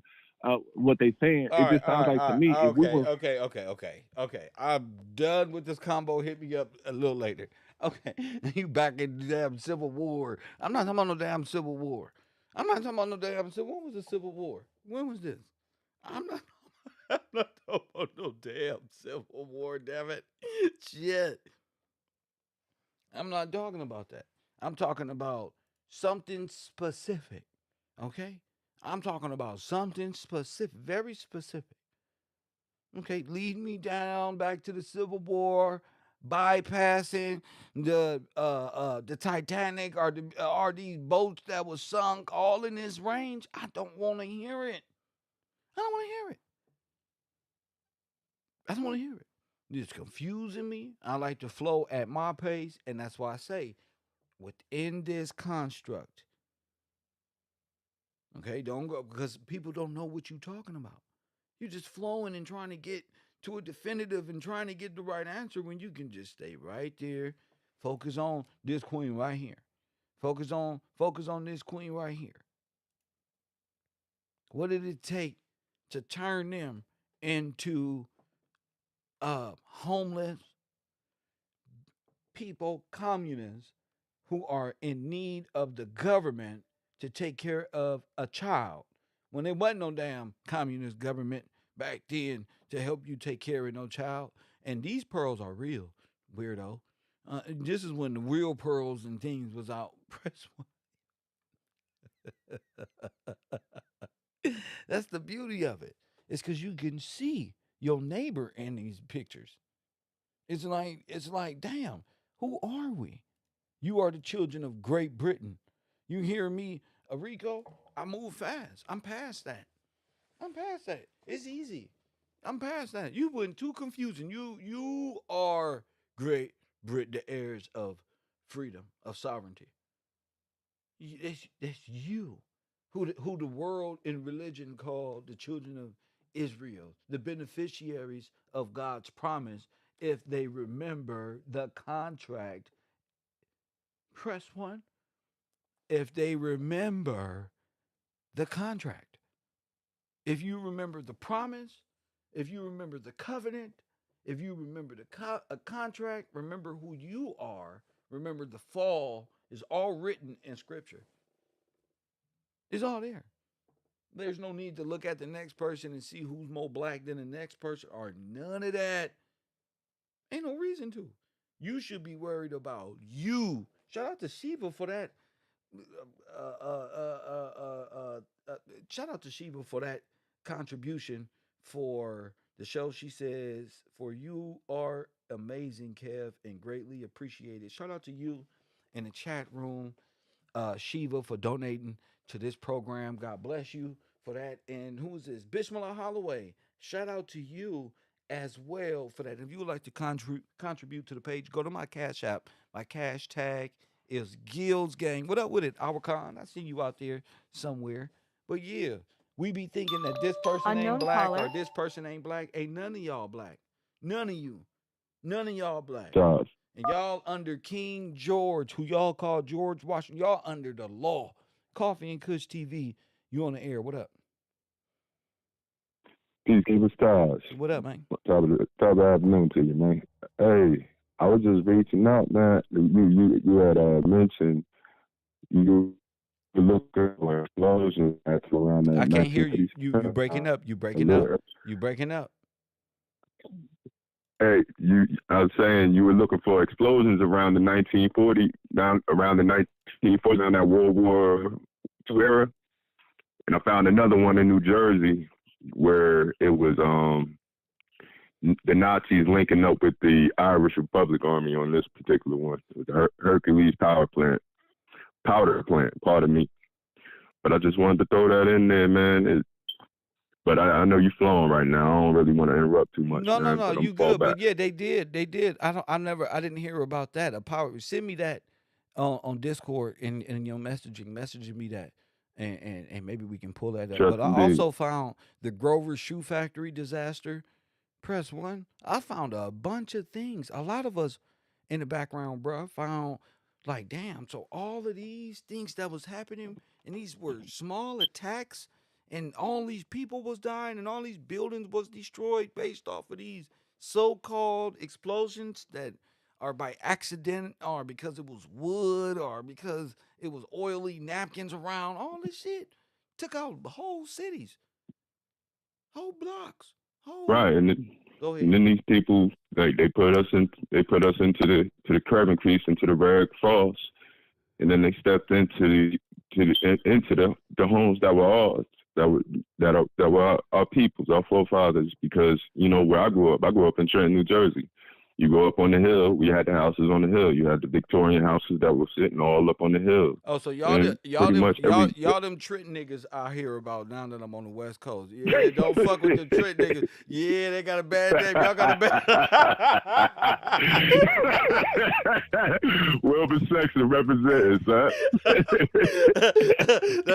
One thing they say when I got to the East Coast, yeah, stay away from near. But I remember this specifically. Don't fuck with no Trenton hoes. Press one, and don't fuck with them Trenton niggas neither. Hey, Go ahead, man. hey, it's a real I thing, heard man. Because y'all I all. see I it. heard Like y'all I try. all know each other over there. Go. Hey, man, we all related somehow, somewhere, man. You know. But then but the thing about it is, like, and it's crazy because I just tapped in with some of my people, man, and everybody trying to figure out where everybody went because all the projects all throughout was torn down. Like my mom's people, they all was from Donnelly homes that got torn down. Yeah. They built up townhomes all throughout there. All the projects in the north, they got condemned, shut down, and again built up. But getting back to what I was saying about the Victorian homes, it's like the same thing was going on in Detroit when I went to Detroit, and it was like the riots in the '60s and stuff like that. A lot of those Victorian homes was burned down during all this civil unrest that they caused to have, like when they did all that ideological, when when they was trying to say, hey, this Black Power stuff, Black Power moving in. But yeah, man, getting back to what we was talking about with that, like I didn't realize the Irish Republic Army or the IRA, the people from the potato famine, all these people come from these starving nations. Yes. And they all associated with the Nazis. Yes. And then a lot of the videos I look at, these people, they're all here. Yeah. So when we see those videos of the American bun or those Nazi flags in early America, in America, you like, who are these people? Well, you identifying them. Hungry, starving, warlike nigga people who are associated with the Nazi party. They're not just called white people. You can't just, everybody's not with that. But I'm saying these little groups, they came with these folk. So they had Nazi subverters all over this place. Yeah, they had bunkers all like in the 1930s. They had Nazi bunkers that are still in existence. You know what I mean? Not only did you have the Nazi Bund and another Legion, the Silver Legion, you had those guys, and a lot of this stuff appears to be like a lot of control opposition because they seem like they placed the blame on one guy in particular to take everybody's attention from the Nazi presence in America. Is that the guy Pelly from the Silver Legion? He ran for president against that soccer player Roosevelt. No, we're gonna get to it. Go ahead. Go ahead, brother. I don't want to disrupt you. Go ahead. Nah, but the guy Pelly, but yeah, the Silver Legion, again, these guys look like some Boy Scout type of guys, but these guys were all on their Hitler, but they, like, I was listening to these songs, man, they got like all the, like the glory, hallelujah. I was like listening to the words of it and to their version of it, and you understand the state that these people were in. because it was their version, it's their theme song, their marching songs, and you start understanding, yo, this is a depressed people. This is like these people were, now I mean, emaciated. When I say starving, these people, like them people that they showed with their ribs touching, that was them, and that's why they was vicious. You know what I mean? They was willing to go and subvert the people that was actually giving them an opportunity. My man said them. My man said with them ribs showing, man, they was vicious, man. You gotta watch out for them dudes. Yeah. That's the one. They hungry. Lil Wayne say that, nigga. My little niggas want cheeseburgers, bro. You tripping talking to me like that. Damn. Yeah, their shoulders is touching. That's how hungry they is, man. Facts. But yeah, Kev, I'm gonna fall back. I just wanted to, you know what I mean, call in, man, say what's up, man, and talk about what you're talking about. My man, thank you for showing your support for the show. My man Taj, a contributor and a caller to the show. He kind of getting it. Kev be tripping, not tripping, but I go hard for our knowledge, and I ain't finna let trolls play with us. Not at the U. Not when our grandpappy Sonetta watching, because there's only one person who can take over the community after Sonetta is not here any longer, and that's Kev Gills. Press 1. So Walter Plecker, Marcus Garvey, them little hats they got on, George W. Gillespie, name stolen by Plecker, again changing his identity. Press 1. And then the only man Jew Hitler liked and got and saved was Walter Plecker, or whatever his name was, in Ukraine. Press 1. You can see the deceit all the way around. Now you see why Marcus Garvey was trying to get you to go where? To Africa. Because that's their plan all along. Marcus Garvey's wife was a European. She's a German. Press 1. Oh, I know that hurt. I know that hurt. I didn't mean to hit you in your nose. Press 1. Oh, my goodness. Oh, my goodness. Oh, Marcus Garvey. Oh, yes. He was bailed out of prison for treason. Press 1. By Walter Plecker himself. Press 1. And you already know who Walter Plecker is. You can tell by his lips. His mustache still there. You just don't see it yet. You look closer to the TV. You'll see it. He right there behind Marcus Garvey. He right there. There you go, right there. That's what y'all scared to admit. I see you with that stupid Mickey Mouse mask on. Press 1. I see you. And they don't want you to be able to see. You got to be able to see. The eyes is the highway to the soul. Press 1. You dealing with a whole fleet of Nazi and communists right here to overthrow you, using people who look like you to steal your birthright. Press 1. Yeah, you're not ready for Kev Rowe. Y'all playing in this world, in the conscious community. We so far gone. God willing, we alive. Press 1. Yeah, God willing, I'm alive. Press 1. We're going to spark the minds that change the world, champion. What you talking about? This is easy. We get up here every day and do this. We already know they was wearing prosthetics back in the day. See? So I can go there, but there's no need to. There's no need to. Evidence is there for you. It's for you to wake up and see Harry S. Truman. All of these people were coming from this. Look, Harry Truman. Expeditionary. Now, who wear clothes like this? Who wear their hats and haircuts like this? If you don't stop, I gotcha. I got you. Kev Rowe. 424-209-9506. Before we continue on, I do want to give people a chance to call in. God bless the people who's called in. God bless those who called in. I told you the Catholic Church and Disney is highly connected. The Catholic Church is Disney.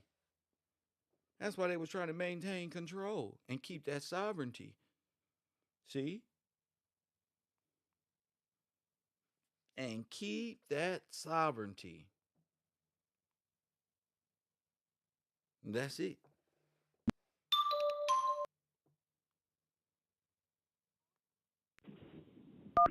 Coffee and Kush TV, Cairo University. You on the air? What up? Topic. Good day to you, good brother, and I'm enjoying the show. How are you? I'm blessed. What's up, champ? Right on. Can I share a verse with you real fast, and I'll drop back? Of course. Deuteronomy chapter 32. We're at a tough time, brother, and I just want to share something just to inspire the people. Deuteronomy chapter 32. I'll start at 31.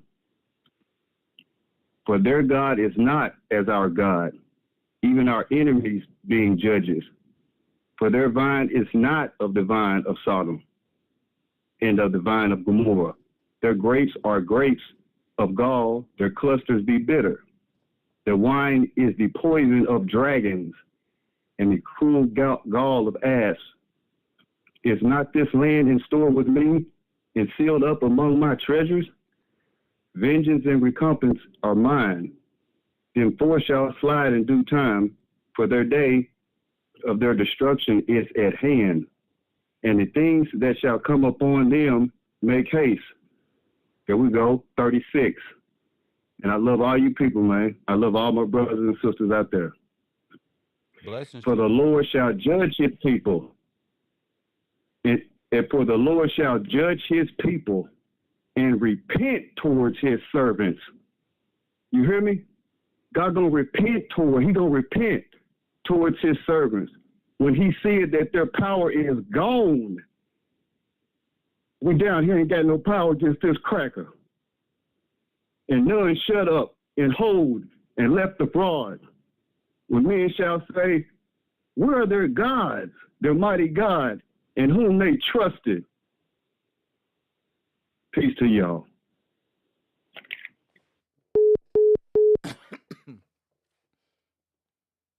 Yeah, sounds about right. Sounds about right.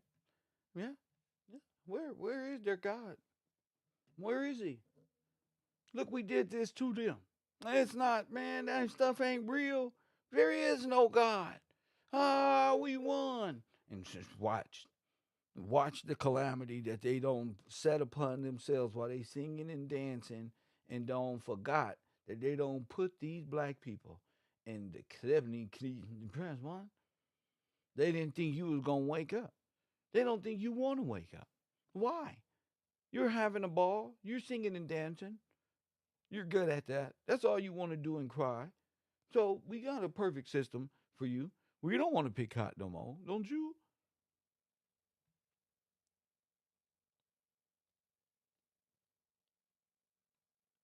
They all ride in the same Germanic banner. They were all under the Nazi coalition. And when the thing is, what happened to you? And what were you before this? While they doing all this, do you know you signed up for France? They got you all the way over there as a black Nazi.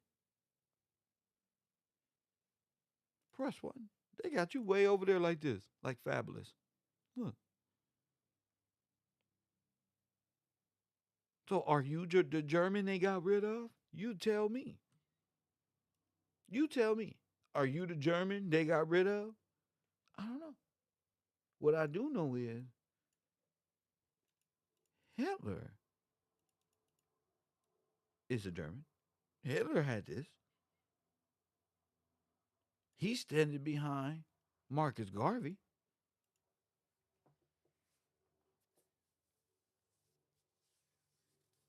And we don't ask these questions. All we know is we were slaves and we need reparations.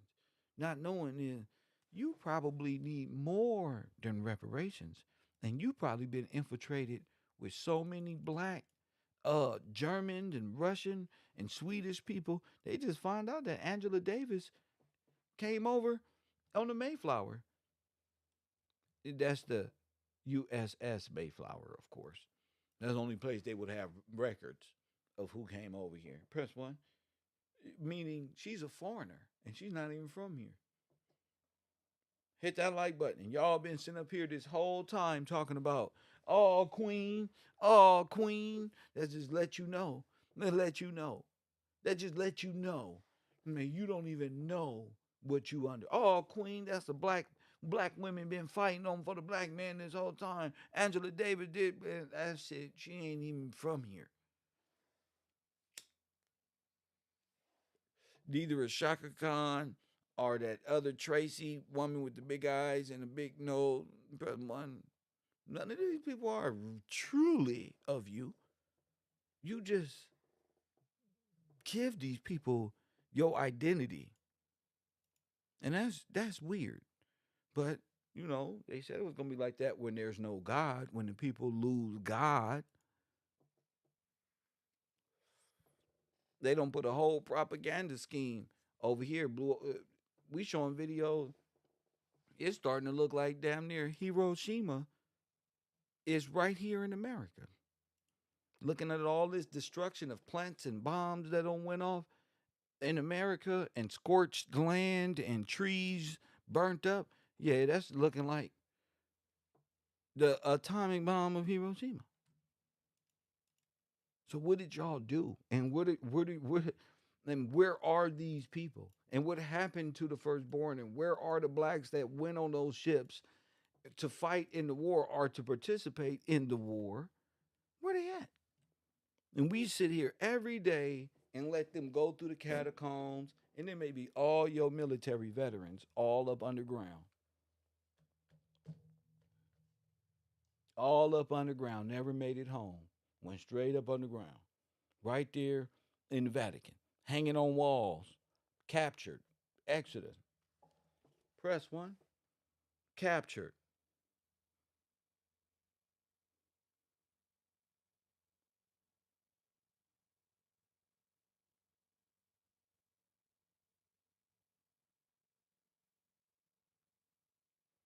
You may have been, nigga.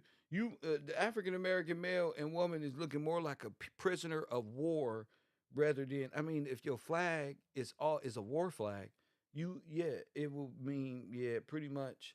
Uh, you're still a prisoner of war. That's what it's starting to look like.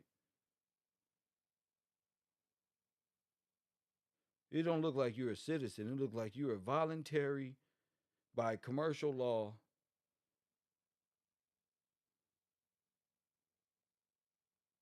By commercial law, a voluntary prisoner of war forever until you wake up.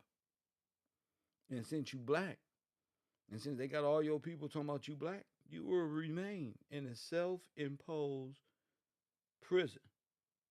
And you will never know. A prison for your brain, and you will never figure it out. Because we taught you this. We taught you was from Unknown call. we taught you was from Africa. We threw so many illusions in your path. We don't externalize your God and made it to where it ain't even believable. Coffee and Kush TV, you on the air. We will never find out listening to your dumbass. You're a dumbass, bro. Get off the air. You're worthless, man. You be just making up stories. Okay. Stop making up stories, bro. You're stupid. Okay. All right?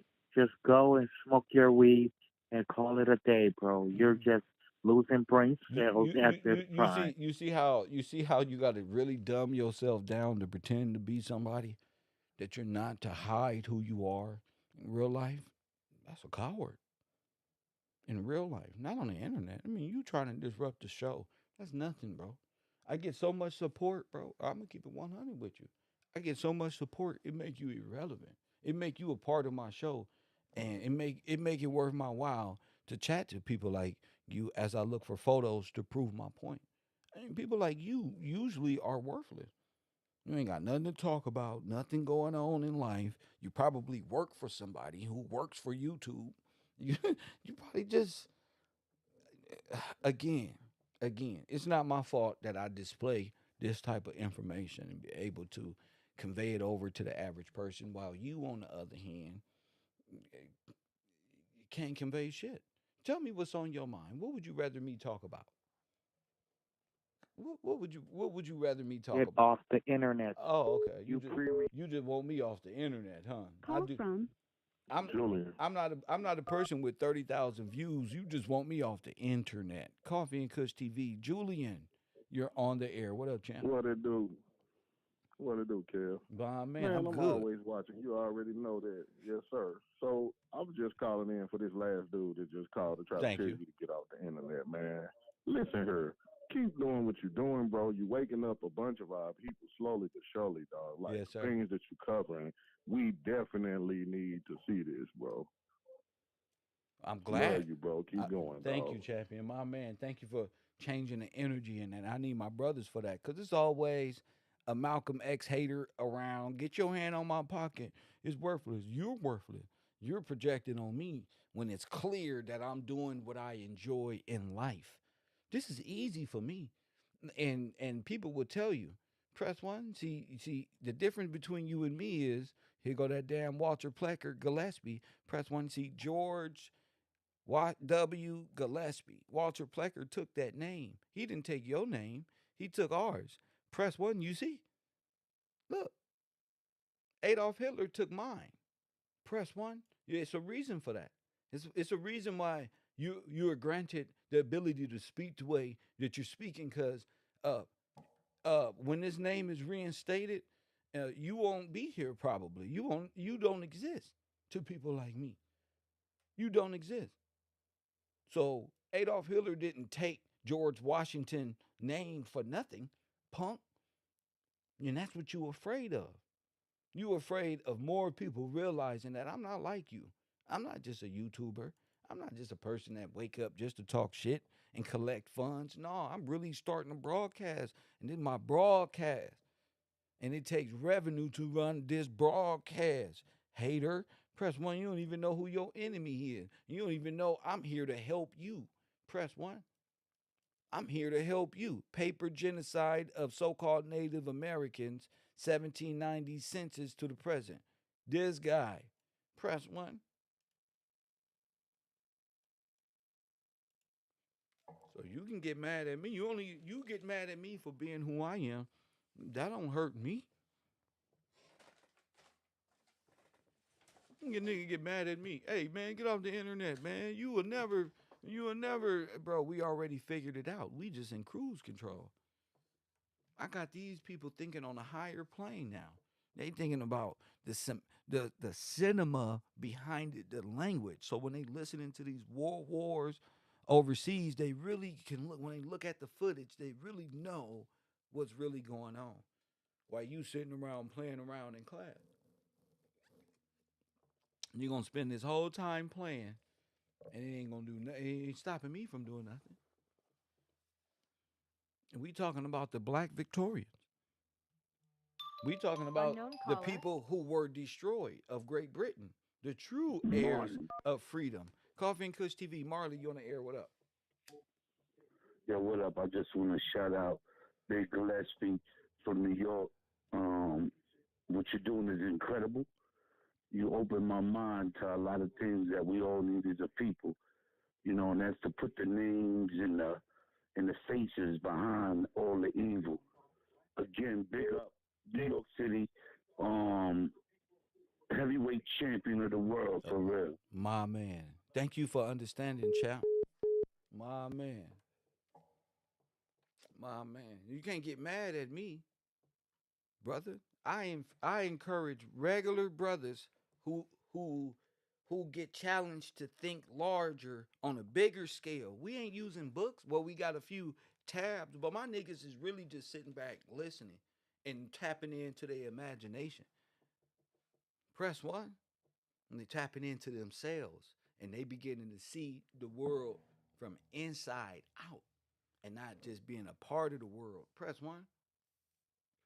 That's the part we missed. That's what they took from us as young people, is our imagination. I never really lost mine. I like to wonder. I like to laugh to myself and be like, damn, that was a crazy thought. You know what I'm saying? And not be shy away. People might say, oh, wait, That nigga be always talking, thinking to Unknown himself, caller. laughing. You don't know what this nigga on, but I be thinking about this shit and how marvelous shit is playing out, or the possibilities of it playing out exactly the way I envisioned it. That's different. To accept. Cavro University, you on the air? What up? Well, you got to be ready. I'm learning from Kendra G. You got to be ready to come on here. You got to be ready. So when I gave up the videos of the Black Holocaust and the reason is this is all the same time frame. This is all the same time frame, fam. 1865, 1861, 18, and Unknown caller. obviously God want us to find this so you can find you and we can find us and have a reason. Coffee and Kush TV, you on the air. Stop pre-recording your video. Okay, well, this ain't pre-recorded, champ. D-Rex says, what did he say? That sound like Will Evans Comedy TV. I don't know who it is, but it's all good. If they ain't got nothing else to do with their time, that's on them. You know, if they rather come to me and be like, watch this, I'm a troll. Kev, you can't troll me. I'm winning. I stay winning. Look at the knowledge God gives me. Why they focused on what? Tennis shoes and t-shirts and trying. We doing. I'm working all the time, family. And when I get off the air, I'm gonna be working on my next show. You know? I'm up here showing the people the related how the atomic warfare in Hiroshima looked just like what was going on here in the Americas. Press one, not you. You have nothing to offer the people, champion. Press one. We're gonna call him a champion. Shout out to the first champion of the row. Press one. See, you don't know where I'm going. You always the lead up to my success story. Nigga, you nothing more than a footstool. Punk. Press one. I don't even tell women when I meet them that I'm a YouTuber. Press one. I tell them I'm a train operator. That's how much support I get. Press one. They wouldn't believe me. What you do for a living? Oh, I drive trains. Press one. I'm an engineer. I'm like, you playing around on this goddamn YouTube. Unknown caller. Oh, me? I'm, I'm submarine. I work at NASA. Press button. I take people up to the fucking spacecraft. Top secret G14 classified type of shit. Here, drink up. Press one. I'm a delicate boo boo. Coffee and Kush TV. You on the air? What up? Talk to How me. you doing, Professor? It's Brian King. What up, Brian? Talk to me. Hey, how you doing? I was calling in because you had pulled up the singers of the Jubilee when you was pointing that out at 1871. Yo, and it was yeah. showing the brothers and sisters at that time. That was of that is a private college that was founded in 1866. It's called Fisk University out in Tennessee. And so I went back and was looking at this time just to kind of talk about this point, because I remember also you had said, I forgot who called in and said the balance sheet and how they took the cross and it went upside down, and it's the balance.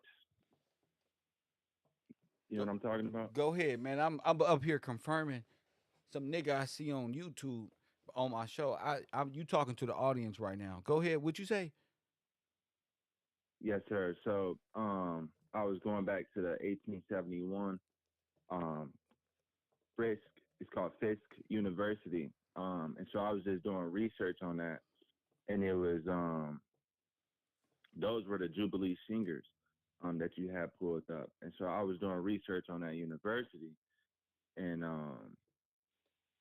seeing that it was a historical black college in Nashville, Tennessee, founded in 1866. And I was just like, kind of like, yeah, right about that, only because, you know, they claim in history that Abraham Lincoln freed the slaves or whatever he did in 1863. And it was just crazy because um, they are associated with Fisk University was associated with uh, uh, it's called the here it is. They are they are associated with the United Church of Christ. And so I was bringing up this because the symbol for the United Church of Christ is like That's like the the cross with the LDD. crown on That's top. like the Latter-day Saints, right? Right. So it's like their symbol is the cross with the crown on top, but then it also has that like um inverted cross with a circle around it. And their motto is um they're trying to quote a scripture in Matthews, which is saying hold on, here it is. It just blows my mind because I'm like, oh, they okay, hold on.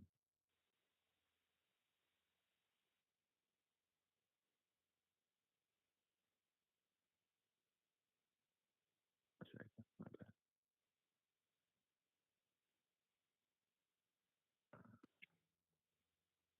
United Church of Christ. My bad. I had to look it up.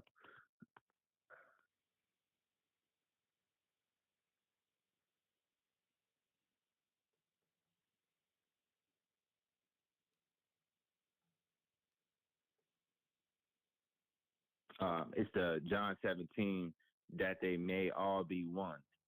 And so, you know that balance sheet that you was talking about. You remember with The cross. what I was trying to say. So this is what I'm trying to say. That kind of that takeover of the church and of this time of with Lincoln and who, the amendment about so-called abolishing slavery at this time, and then, you got the Jubilee Singers who is with the Church of Christ, but then they come with this, uh, organization, United Church of Christ, and then they're trying to just go off of that they all may be one. And so it's like it got me thinking about the names and just the church I and see the resemblance of all and coming into one order in the name kind of thing. They're putting themselves right, and becoming one. I see what you mean. right, exactly. Yes, because it's literally in there. I had sent you a text showing you so you could see the United Church of Christ and their symbol, and it says United Church of Christ that they may all be one, referenced in that John 17 scripture, and then but it got, like I said, the crown with the cross upverted, and it got me thinking about how the Vatican, the bank, and how they use the balance sheet and the whole just banking corporation mindset and the taking of the name and the breaking of the trust and how they literally put themselves into other people's names and their whole, Oh, and they're Protestants. inheritance. Right. Yeah, they're Protestants as well, which only means people against the original, like the the law, like people rebels. They're Protestants to me.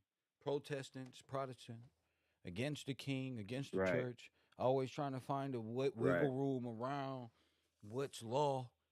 You know these niggas always up to no good because Yeah. it's like a church man that got a little hustle on the side. You know what I'm saying? Right. It's like a preacher with a little side hustle of some illegal activity, so he gotta like course the law in a way and perceive it in a way where it benefits his what he do in the dark. Right. Motherfucker just gotta be upstanding and go home and go to bed and be happy for what you setting up for yourself rather than getting ahead by doing something that wasn't done in the dark. Gonna come to light.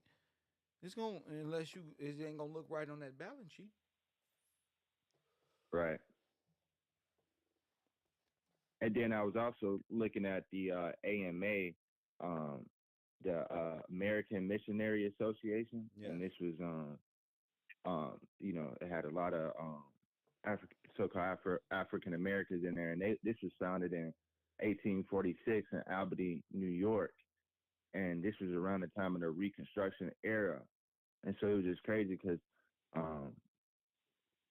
right at this time they was talking about contraband was a term commonly used in the U.S. military during the American Civil War to describe a new status for certain people who escaped slavery or those who affiliated with the Union forces.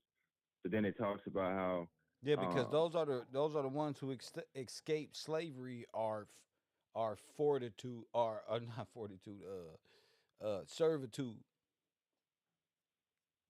So they see a lot as slavery and get you hyped up on slavery when it's just work. right, Wage yeah, work. well, exactly because in the next part of this they explain how in 1861 the Union Army and U.S. Congress determined that they would no longer uh, return people who escaped slavery who went to the Union lines, but they would be classified as contraband of war or captured enemy property. Oh my They goodness. used many as laborers That's the to federal government? support Union efforts. Yes, sir. Oh, so And then that's it really says, like a free state. Wait, read it back. They will no longer what?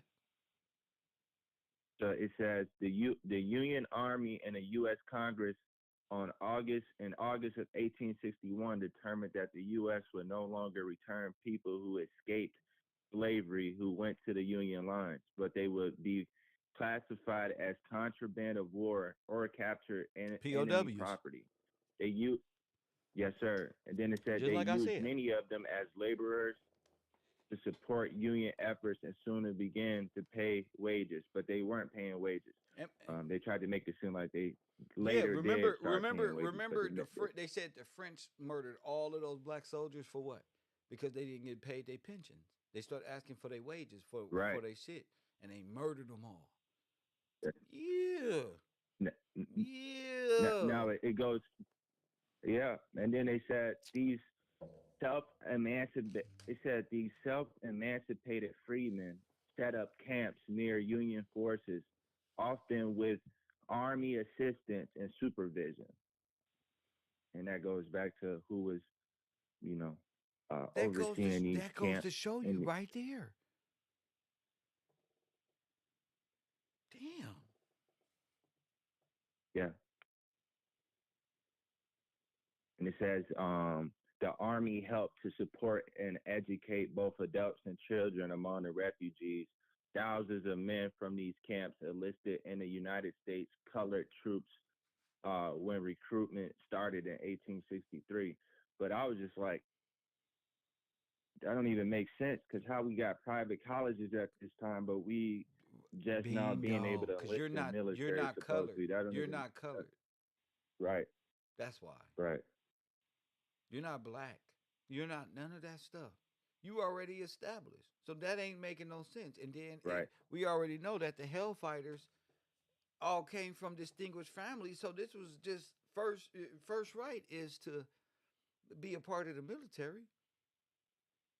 Right. And be in law and be of some service. So this shit is wild. This shit wild. And they not allowed to fight for America. So why would they be signing up for American U.S. Uh, uh, uh, so-called U.S. arms when they're not even fighting for America? Right. Who we fight for? We fought for different people in these wars. Yep. Some fought with the Union. Some fought. That's what they say. And the Union is foreigners. I just showed you black folk with Nazi logos. Right. So yeah, they were black conservatives. I mean, black Confederates, black revolutionists, black people from Germany, blacks from Ireland, and not just black to say dark skin. I'm saying black in status. Right. Yeah. Low honor or wage workers, people who just making an honest living and go home, feed their families. And servants, waiters, all of these things of service.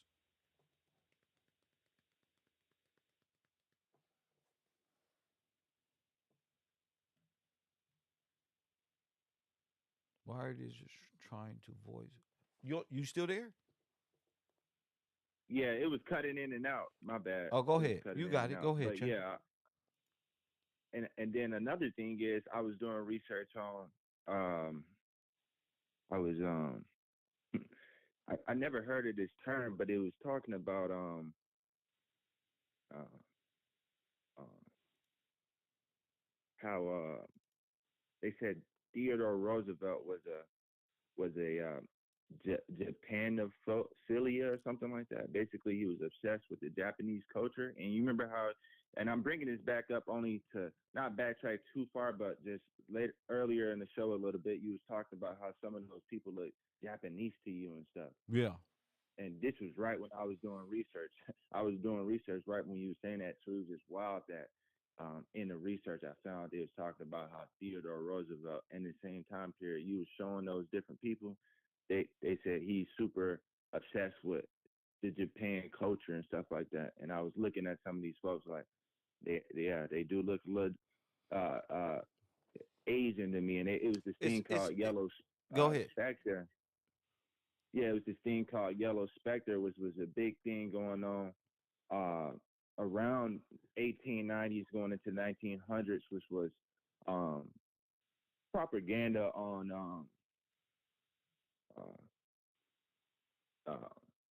so what it was is in the 19th century they say it was propaganda on uh, uh, saying that basically East and Southeast Asian people were dangerous for the Western world.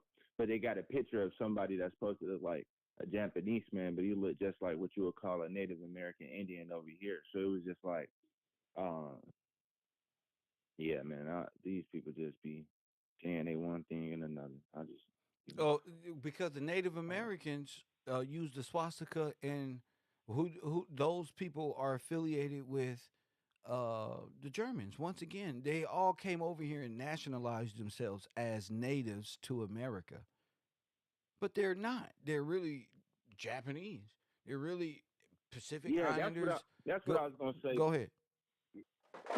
Yeah, because they was talking about how at this time supposedly it was Japan versus there was a war between Russia and Japan, but at this time Theodore Roosevelt was getting Japan was reaching out to Theodore Roosevelt trying to get the United States to ally with Japan, but supposedly he didn't go for it. But that just didn't also make sense either, because how was you obsessed with the Japanese culture? But it was just a lot of it was showing allies relations between kind of going back with how you was talking about Russia was over here playing one role as a white person, and then Germany was as well. I was seeing the same thing happen with Japan and China, and them throwing China with just the communist side with Russia, and then Japan was like friends with United States, if that makes sense. They was like, but Yeah, because over here they can all be friends, but they're under espionage. right, They're not telling the complete story that they're all playing espionage roles and counter roles against a sovereign nation. So Russia right, is playing their role. Uh, these people are playing their roles, and they may not even know each other, but all are spies for the mother, which is the church, which is Italy. yes, But you know what I'm saying? yeah, All of them are one here, and that one is white.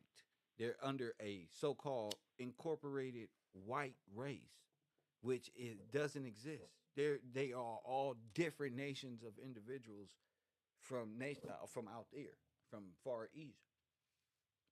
There's no white people in America that's a race of white people. None. They're all from Germany, Russia, and they're here since this time period, the early 1900s, where the infiltration went down. All of them had an allegiance to Germany at this time. The only axis of evil, who were the allies? Who were we fighting in World War One? Then who were we fighting in World War Two? And then you tell me who the allies and axis of evil are. It doesn't make any sense. Right. No. Because Yeah, all of one minute they them was are fighting each white other. Americans. Yeah. You get it? All of Yeah. them are white Americans. So you're fighting you and you're fighting him, and then those you guys are the allies, yet y'all are all white Americans. And then you Right. guys are white Americans with the same individuals you fighting with back at home. So you fighting Germany, but Germany is your friend right here. Where y'all passing laws together to steal from a trust that's not, you know what I'm saying? Right. Then they got Japanese military people fighting Japan. That don't even make sense. Bingo. And to me, they're all under the same Russian mindset. Look at the Chinese flag. That's the USSR flag. Right. So it doesn't. What that mean, China? They're under. That's a Russian oligarchy rule, communism, dictatorship. The state is your god. No law. What we tell you your law is. This is where you've been living in this. This all you've been living in a communist, socialist state this whole time. You don't even know. People think they letting people free right now. They don't even know how to be free. Oh my goodness, the banks are failing. Oh, see, you're not ready for nothing. Yeah. So it is what it is, man. Anything else? Yeah, I just was gonna ask for your email just because I had found this PDF that was made. It was made on April 23rd of 2001, and it's titled "Descendants of William Gillespie Sr." And it was just like another timeline showing. It's a great breakdown. It's very well organized. Kev Gills 17 at gmail.com. Okay, perfect. Kev Gills 17 gmail.com. Yes, sir. All right, I'm emailing that over to you now, so you just got that, and then you just look at that. But they even got George Washington Gillespie in here, and talks about the Gillespie long rifle came at the frontier that helped to write the American history, and it just talks about how y'all came from Scotland and from and Ireland, 16 right? But go ahead. No, yep. It talks about that, and then it starts off basically saying like, from Scotland and those different areas, and then it talks about how in the 1600s, 1700s, the different parts of the family that started coming over here and was a part of the whole creation of over here. So I think it's really because cool. It's by divine right, over, sir. If you look up yes, the sir. Gillespie clan itself, press 1 in royalty or how it came into being, you will see, it's all under Great Britain. It's all under Great Britain. It's all under colonies, the original colonies that came here. Okay, those are the Britons, whether they're Irish or Germanic or Prussia, or it's still territory of these specific individuals given right. That's why they were coming over here to build up the early stages of what you would call America. Whether you you know what I'm saying? Right. Yeah. Yes, sir. Well, I just that's where you get your lucky charms from. That's where you get the rainbow. Remember? Yes, sir. This is about the leprechaun's pot of gold. But we'll get to it. Anything else, champion? Send me that, and we'll get to it. Yes, sir. It's sent to your email, so you can just look at it whenever. But I appreciate you, sir. Thank you for your time. Yes, sir. I appreciate you getting online. My man. Y'all make it worth my while to get online. I tell you that. Spreading that information. I'll keep bringing it up on the screen. I'm doing what I like to do in life, period. Press 1. I'm doing what I like to do in life, period. I get up every day, plan a show, and get supported. My show gets supported, and that lets me know the people are receptive to this information, and You can troll if you like, but you got to put your clothes on today and go do something with your life. Press one. You got to go do something. I'm talking about these brothers, the firstborns. Press one. Again, all on humanitarian shit. I like that you set that up for me. So yeah, this goes back. You may be looking at the original builders of this nation. That's what. That's why these people are fascinated with researching this Gillespie name, because you're looking at forefathers and things of that nature. You're looking at the cutting off of the head of household or the head of estate, which would be the man, the so-called Negro man going back into position on the balance sheet. Press one. On the balance sheet. Press one. Because you know the cross is the balance sheet. Then that's where you died at, on the balance sheet, right there. And your life is nothing more but what that dude in the Matrix, the white man with the beard, the architect, is right what he said it is. It's a decimal point. God damn it, it's a goddamn remainder. That's it. This is a numbers game, kid. Press one. Unfortunately, we destroyed this place 7 times, and they gonna do it again if you don't wake your retarded self up. They don't want you to remember you are the firstborn. You are the descendants of those who were illegally sacrificed to the god of Moloch. Press one for their identities. You remember what South Park said? Did they really take these black people identities and pretend to be them? Yep. That's how they got. That's how they were granted nationality, national status here in Americas. My name is Annie Mae Johnson. Yep, and she from Sweden.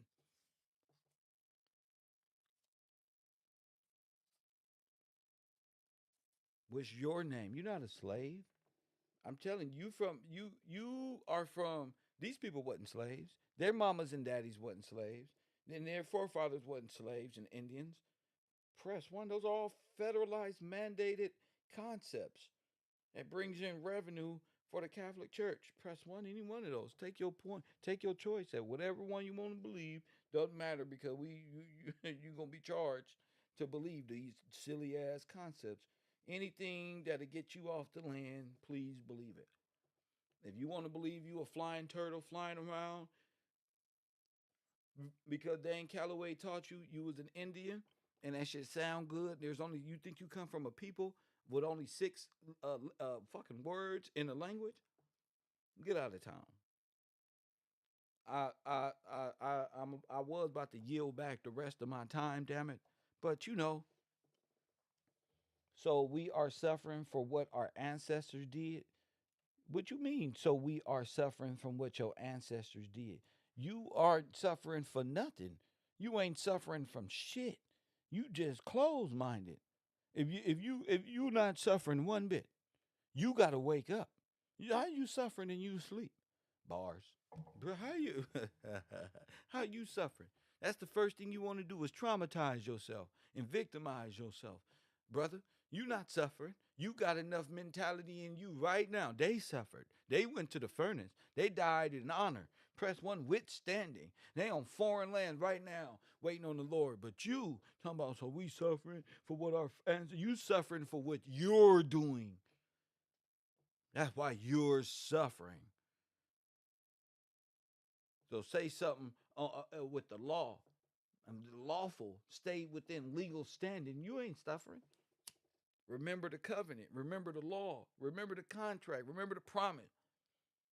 You don't know God. That's why I'm not suffering. I'm happy. God provides for me and sends people to help push this message even further past all my expectations of imagination. Man, 2, 3 years ago, man, we were just, man, what? Now we know more. Imagine how much more is out there in that great ocean, and it ain't even been explored yet. I mean, we young explorers, nigga. Call me Davy Crockett Gills, nigga. I don't do it look like I'm suffering. I got on Tommy Hilfiger shirt. Press one. I'm doing well. Press one. No, you're not suffering. You just don't want to think. And that's why you here. You didn't want to think. You knew something was wrong, but you not pushing on it. And you a little afraid of what people might think of you. You may be the most genius person, but you afraid. It's that little bitty coward little lion that exists on the goddamn Wizard of Oz that's in you. You're not suffering. You only suffering by for what you did. Just like everybody else. Say something progressive. You may be suffering because you doing shit the wrong way. Depends on how you view it, but it's gonna take you waking up from this victim state of mind to put these pieces together and build the puzzle of our past. That's for all of us. I'm just now finding out these big old explosions going around in Jersey and these places. Now I see naturally they're going on right now to them right now. What you giving to Ukraine, Ukraine helped slaughter you. You giving up to all these foreign nations, these communist nations who are in business in slaughtering you. Yet you sit there tired and we cursed by. But listen, bro, it's a free nation. And you have to exercise every bit of freedom that you can. If not, it will be removed from you, champion. Press one. It's going to be removed. Because there's always this nothingness as corporate religions, motherfucking octopus, kraken, running around the earth, under the earth, in the ocean, and the beast of the sea. Press one. Trying to take your sovereignty and steal your resources and put his tentacles around every little bit of business ain't got nothing to do with him.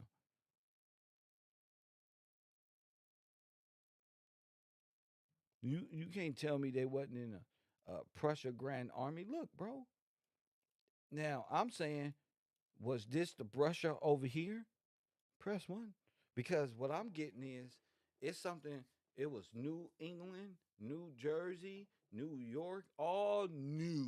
Not old York, not enslaved York, not enslaved German, not enslaved this one. Was the Buffalo Soldiers a part of the Imperial Army Guards over here? Press one. Them the same thing that say in the United States Eagle. That's the American Eagle and Phoenix right there. Press one. So, what you know as the Buffalo Soldiers, we're gonna do a little alternate universe. What you know as the Buffalo Soldiers are actually press one. So I'm really just thinking like, damn. So everything that Hitler and them they put on that was Hollywood production. So it was to never be looked upon as right. You get what I'm saying? As something, as order or something. Because they were mimicking it. They got that from somewhere and made him the villain of it. It'll never be that again. They got it from somewhere. They used that for some reason. And then the Russians used what? This? The Russians was dressed like this. The Russians was dressed like the old guard here and shit. Press one, the free people over here and shit.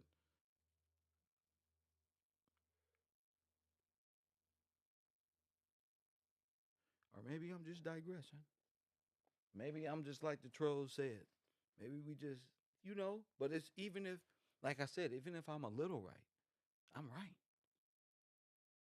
Asking questions is how answers come about. If your mind doesn't ask these questions and more and more and more, uh, how it's not going to be prepared for the it's not going to be prepared for the solution. So you got to ask the question. And this is basic human science. You got to ask the question and don't be afraid of the answer when it comes to you. You got to embrace the answer and stand on your answer until somebody says, wait a minute, That's not right, which I did. And standing on, you got it wrong, you got it wrong, you got it wrong. Why? Because my information and my suggestions are suggesting and coming to fact that you're wrong. And somebody got to do that to Cal. If not, he stands corrected.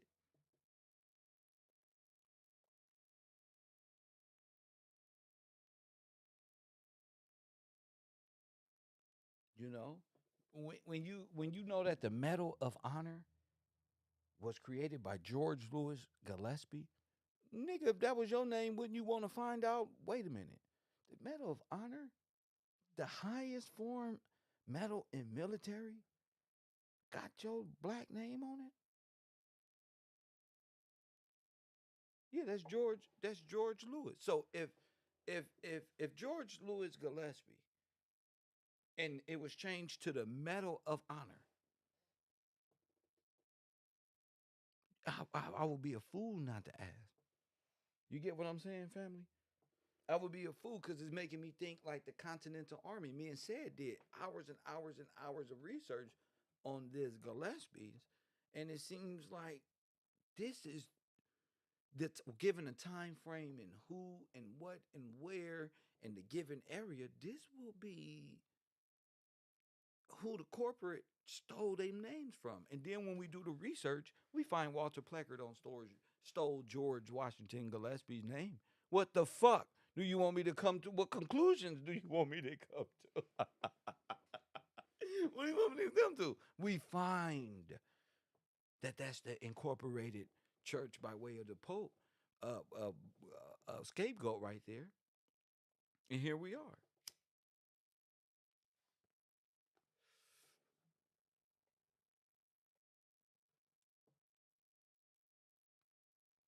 Well, the condition is by way of the individual. The condition is by way of the individual. I don't say the condition we are in, and unless I'm in prayer or something. But and to be honest, it's the condition you are in. I'm not in the same condition as a lot of other people, and the other people aren't in the same condition as I am, and that can either help me or distract me, given my own discipline. So, to each his own. But we can't come back and explain some of the knowledge we gain and attain through this thing we call life. You know, it's important to me to find this because it's exciting, it's revealing, it's showing a lot of tenacity, courage. There's a lot that goes with this to say you were genocided by these people, by the Red Cross. It takes a lot. Press one.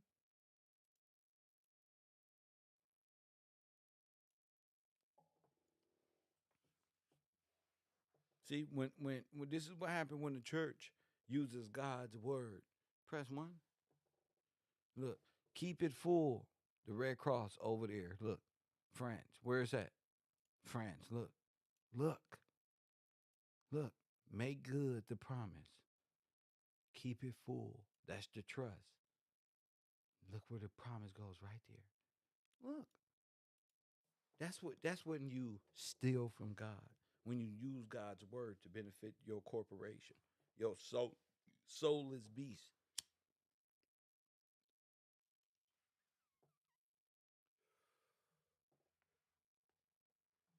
Robbing God's of his tithes by way of taxes. So while you filling this up, keep it full, they're extracting it right over there with your generous heart. Press one. Right in France. You see that? And France is what? We already know this is all one over here. So keep that in mind. I ain't gonna put too much on you, and you can bear. Make sure you support this broadcast. I couldn't say this enough. Is each every one of y'all support this broadcast by contributing $1 to the broadcast, and my people already. But I'm saying it goes a long way right here at the row. I love each and every one of y'all. There's no hate. It's all just teaching over here. If you would like to be a participant on this show, call in. Show some respect. Call in. Don't be like the troll, because I'm not giving them the energy that they want any longer. It's not even amusing. It just shows the mindset of an individual who don't know himself. Press one. Ain't nothing like dealing with individuals, and you will come across these type of people in your life. Press one. In real life, you will come across people who are just here to distract you and knock you off of what you're doing, because you on your way somewhere to be better than you are today, and better than you were, and better than they want you to be. You don't even know these people, but they know you. They want you to fail. They don't want you up there talking about the black Victorians. Press one. And how you didn't come from slavery. They don't want that. Oh no, he wants you to keep believing that the Haitians and this one and that one. I'm talking about the heirs of freedom. You talking about incorporated state of being status. Dead. Okay.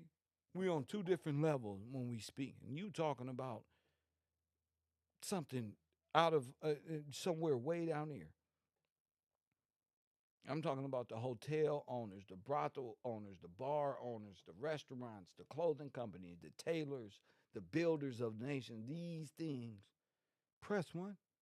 This is you.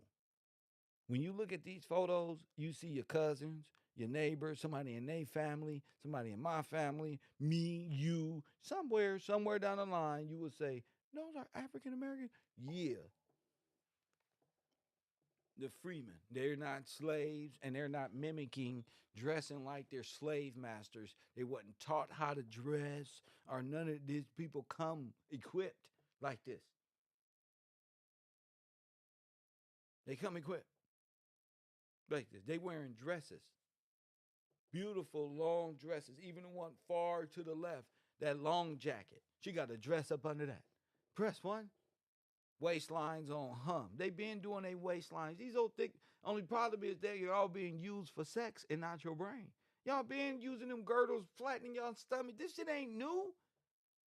Y'all thinking this shit ain't nothing new under the sun. And that come from scripture, not your gangbanging ass homies. Y'all been dressing fur vests and gloves. Look, gloves. They wasn't allowed to touch your hand. You just don't know. You're not even supposed to be touched like that. You ain't even supposed to be, nigga. You ain't even be, bruh. Y'all so far out of order. You won't know how out of order you is until you read them laws and like, damn, we are out of order. Because if not, you gonna stay in a perpetual state of mind of this we. And when the we becomes too toxic for me, then it's just me, myself, and I. And who fucking with me? When we become too toxic for me, it's time for me to find a new weed to be to find this shit right here. This ain't stressful for me. This is peaceful. When I told y'all them souls over there, the brothers in the Vatican and under the water, I seen that and it like talked to my soul. Same with this. Same with these photos. Because we don't get a chance to see us without looking like some slaves or in the propaganda of that's what you come from. No, you don't. You come from this. You come from this. So we're gonna get more into who you are and where you coming from coming up today, tomorrow, the next day, whatever days that you choose to present more information. But yeah, this whole genocidal era and replacement of history and declassification was all off of you, was all off of your forefathers, losing it all. Big catastrophe. All illegal would happen. You see our people, how we are now. Ain't nobody like this no more. I'm talking about in the ghettos of how Washington, D.C., Philly, these are the destroyed people God was talking about. Y'all destroyed these people. The German, the Russian, Nazi, Stalinists, Hitlerists, You've all that settled right here, and y'all destroyed these individuals, not Indians, not pilgrims, not all. No, y'all destroyed and genocided and paper genocided and stole their name and stole their freedom from them and made them black in law. Made them black in law. Non-existent in their own law, refugees in their own land, with their handout. Their children will go on to believe that they're communists, to beg and think that they're owed something. That's what happened to you. And drugs and crack. That's what happened to you. Drugs and crack that the government brought in for you. Right there. And we're going to continue to talk about the Black Victorians and world history from an alternative point of view. But look, I really want y'all to do this. I was about to leave, but I can't even do it. Remember I said that Gillespie plant and the Hiroshima bomb atomic weapon look alike? You tell me what it looked like. You tell me what it looked like, audience. At the junction of the Matoyusu and Oto rivers, plants in New Mexico of atomic energy, work on the bomb went steadily forward in closely guarded plants in New Mexico, Oak Ridge, Tennessee, and Hanford, Washington. See? Nuclear bomb plants right here. Tennessee, New Mexico, and they're doing an atomic bomb test here. Atomic energy, work on the bomb went steadily forward in closely guarded plants in New Mexico, Oak Ridge, Tennessee, and Hanford, Washington. For over 100 years, the city of Hiroshima had garrisoned some of the Japanese Empire's finest troops. The city had never been subjected to actual... Look at them tanks. Remember we was talking about the German toy soldiers? How the hell they fit in these tanks? Look, y'all. Pay attention. All right. All right. Bombing, watch this. But had been warned repeatedly. Now it's Army headquarters. Look, a whole bunch of them. Look, they own brigade. Look.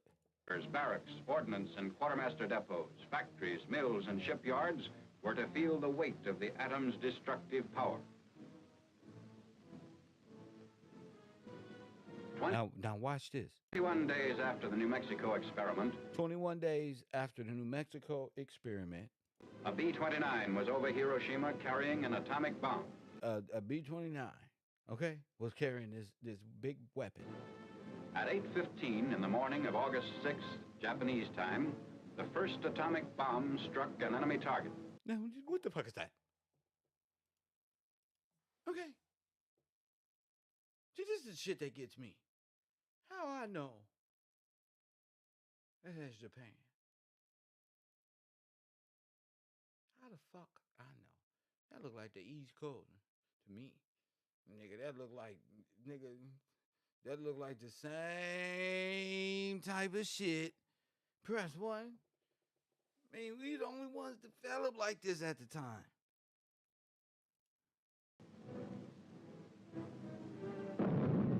Look. This is 0 point on Hiroshima. I just saw 0 point.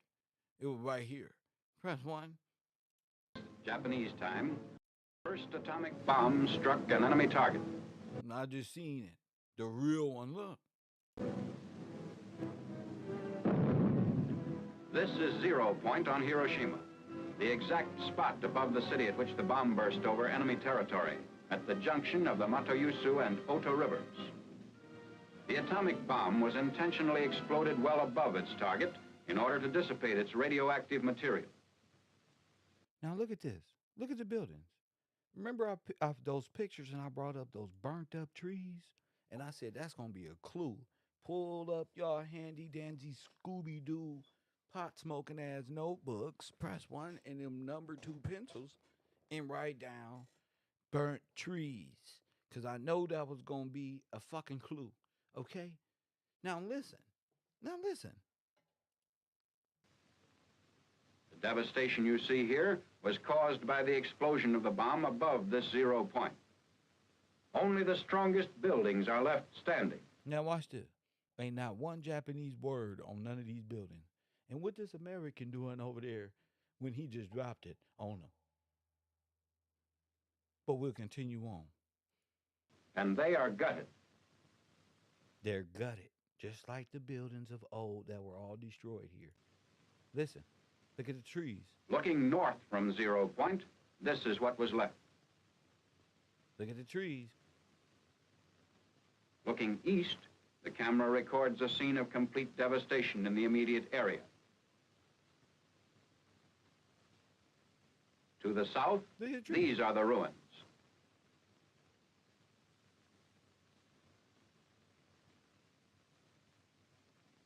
Looking west from 0 point, the same complete leveling is evident.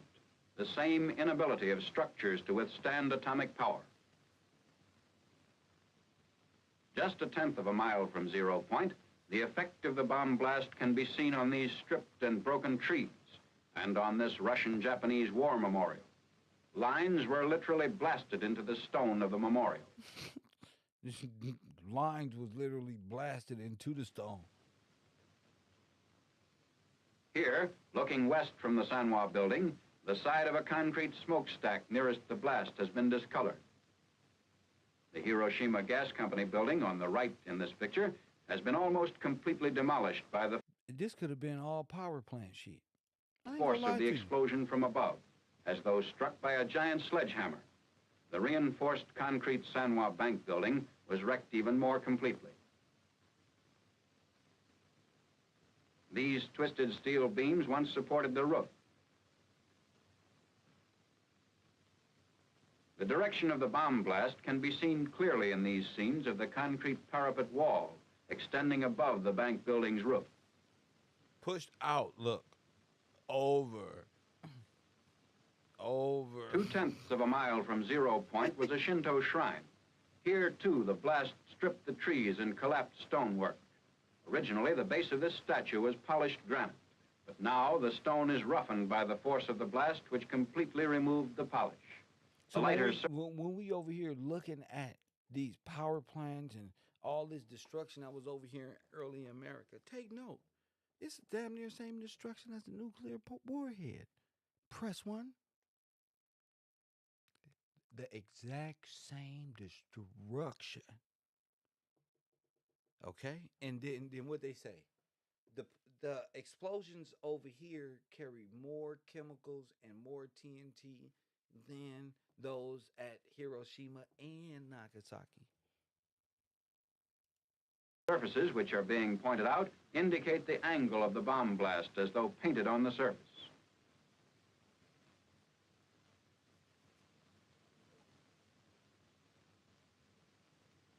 Oh, well, it can be blasted into stone if you're making up history, sir. Master Green 8, don't tell these Nazi people what they can't do. They can do it if he put his foot on that brick and tell you those lines is made out of stone and nuclear blast. These niggas said the lines was made by the blast, bro. You gotta believe them. Please believe them. The nearby lamppost shows flash burns on the side facing the blast.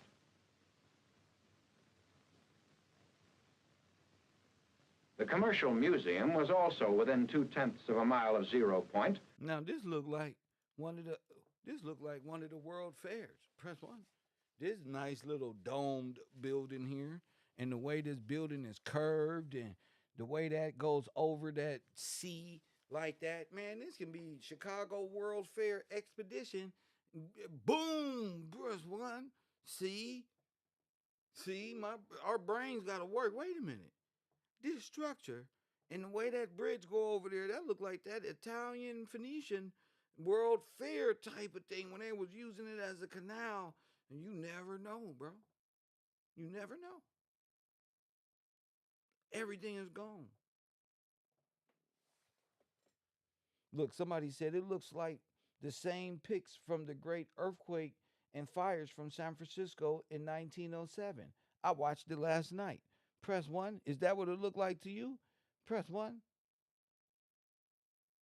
Well, guess what? It probably is. And the garden wall facing the blast was bent inward by the push of the explosion. The downward force of the blast caused the failure of the concrete beams which supported this roof, and the roof itself has settled so much that it now acts as a reservoir. Looking east, an area of complete devastation is all that can be seen. You ain't never lied.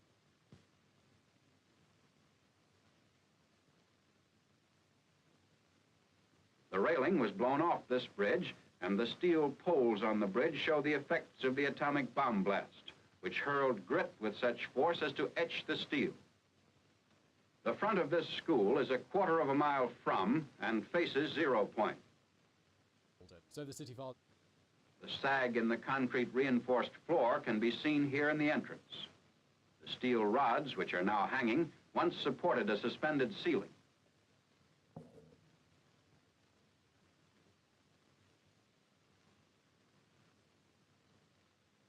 The 20,000 were wiped out. Look, 20,000 people wiped out. Japanese military headquarters. Look, watch this.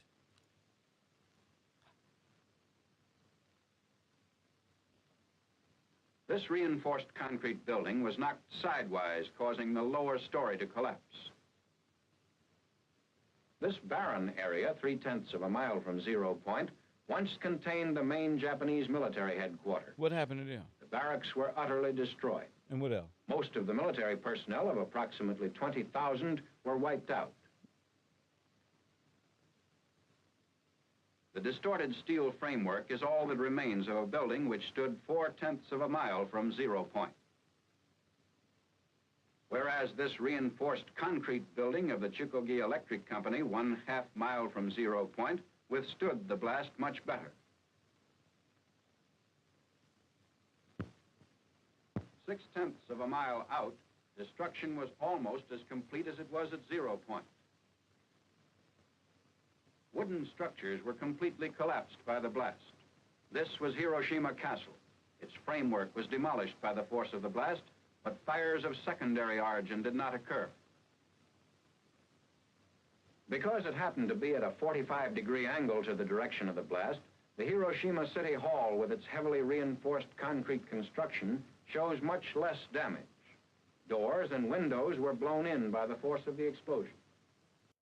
2 to 6 miles, there was minor damage by blast and fire, varying from damaged roofs to broken windows. These wooden buildings, 1.5 miles. When I tell you this shit, wow. Because you may be right. I just found, let me see. Oh, no. I was sent this yesterday. You may be right about that, you may be entirely right about that San Francisco earthquake. You may be 100%. I knew, yeah. So let's compare. Let's compare. Their awesome all-in-one platform. We gonna compare the photos in that type of destruction.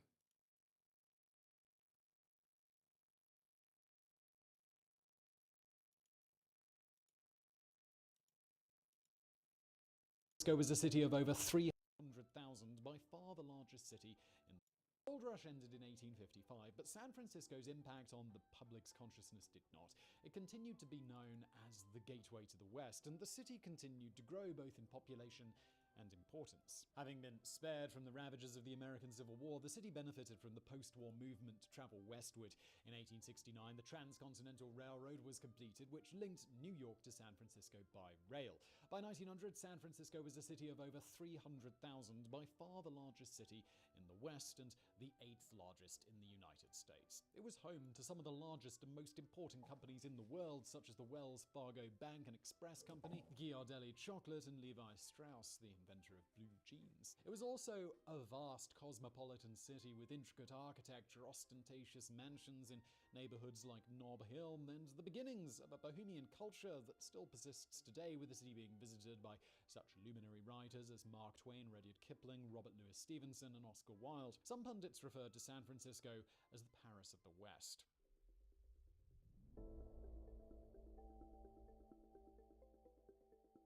Mankind has been living with earthquakes since the time of the earliest civilizations. They were often among the most destructive Unknown natural caller. disasters, destroying cities and killing hundreds or thousands of people. But nobody Call understood from- why they occurred. Coffee and Kush TV, you on the air? What up? How you doing, Mr. Glasses? This is Marcus from Georgia. How you doing? I'm blessed. What's up, champ? Not much, man. I'm sorry for bothering class, but I remember I was watching a special that talked about something else about Japanese buildings back in 1800s, 1900s, saying that most of their buildings were made out of wood. And I just Googled it and looked at what type of building material that they used in Japan at the time, and they said it was a lot of timber and clay. That shows a lot of concrete and metal. That goes to show that was not Japan. See what I'm saying? That was more like steel, industrial shit. Yeah. Oh, yeah. Yeah. Yeah. Thank you for the call, champ. Yeah. Oh, you're welcome. My Glass finish Washington My video. man, he absolutely right. When you look back at those homes, it's just like it wasn't consumed by fire, only this, but that doesn't make sense. And that's why I love doing this program and reaching out and other people reaching out.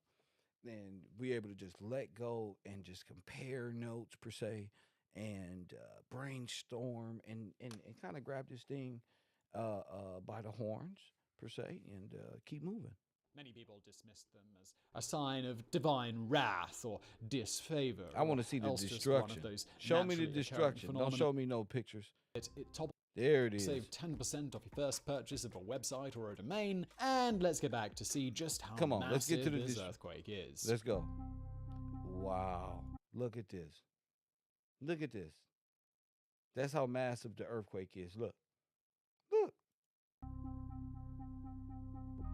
Look. That's why y'all. That's why they scared of Cali, because they do this shit to the world. We be in Cali like the earthquakes ain't even. This shit retarded. But looking back and what they tell you, On April the 18th, 1906, the residents of San Francisco were awoken by an earthquake. Hardly an unusual occurrence in the city, even if this one was a bit stronger than they were used to. However, before they'd had time to even process what had happened, 20 seconds after the foreshock, they were hit by the main event, a sudden 300-mile-long rupture of the San Andreas Fault, with the epicenter occurring somewhere in the San so this was the creation of the San Andreas Fault that they tell us about today. Francisco Bay. It was massive, lasting for 45 seconds, and it must have felt like a lifetime for those who were caught in it. The earthquake predated the Richter scale by 30 years, but it's estimated to have had a magnitude of 7.9, making... That don't even make sense. Making it, you just made it up. That's all it means. It making it that you just made it up. Made up some damn numbers. Press one. Nigga, that look like a blast. Look. That's charcoal. Press one. That's why they be making the films dark and without the contrast fucked up, so you won't notice. Wait a minute, that's all burned up. It ain't that the film is black and white. They had film black and white in color, but more than this.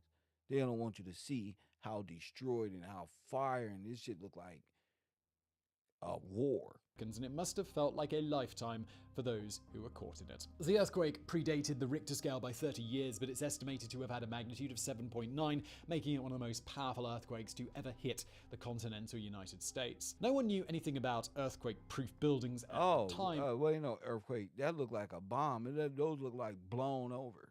Press one, that looked like within the range of that scale he was talking about where it curved and made old. Press one, but these are the houses you would see in Los Angeles, San Francisco, the Victorian homes. Press one, motherfucker get an attic, a 3-story. Listen to what I'm saying, a 3-story, right there. And a lot of these homes are still in the hood, like in L.A., Arlington area, Jefferson, going all the way up until probably La Brea, Adams and shit. Those homes, you be like, what the hell? Start looking like old San Francisco. It's not that it's either or. It's the way we were all living, or people was living at the time. Sure, there was apartment complexes and other people of society the same as it is now. But this was more, you would see more of you. You wouldn't have to go to Atlanta to see black excellence. It'd be across the street, something that'd inspire you or something, you know? So when the earthquake hit, it toppled whole blocks of buildings, crushing occupants who were still in their beds. City streets were cracked and ripped apart. Sinkholes opened up that swallowed structures whole. Buildings along the coastline suddenly started sinking into the ground, and the soil they were being built on was shaken to the point of liquefying and turning what had been solid earth into quicksand. The ground shook from Oregon all the way to South Los Angeles. Press 1, from where? The ground shook from where? Now, people in LA, is that where San Andreas Fault is? Nope. But with no communication, hold up. Nope. That ain't even where it's at, bro. You said press 1. See, you got to listen to every word of the trickster. That ain't even where it's at, champ. But I told you, all the way to Oregon. I told you, George Washington, what they found. This is all Washington territory up there. Up there. And who did I say let off a big weapon up here? Frisco, Oregon. Boom. Oh my goodness. Oh my goodness. From the center. Oh my goodness. I'm fucked up right now. Again. I'm fucked up. That's not where San Andreas Fault is. And could be felt as far inland as Nevada. Seismographs in New York City detected the earthquake 19 minutes after it happened as the seismic waves rippled across the North American continent. But the earthquake, as bad as it was, proved to be only a prelude. The quake had ruptured gas lines throughout the city and fires broke out everywhere. Firefighters were hampered by the destruction of most of San Francisco's water mains in the earthquake, and also by the fact that the city's fire chief, Dennis Sullivan, had been killed when a building fell on his firehouse. Oh yeah. The city fire a building crushed him down. He was sleeping in his barn. Yeah. That's fine. Poor guy. We're gonna miss him. That's fine. Well, fellas, it looks like they're all fucked up out here. Miss one. Department, as well as army troops from the nearby Presidio, attempted to create fire breaks by blowing up buildings, but the nearby fact that the city's fire chief, Dennis Sullivan, had been killed when a building fell on his firehouse. The city fire department, as well as army troops from the nearby Presidio, attempted to create fire breaks by blowing up buildings, but they were untrained in how to do it properly, using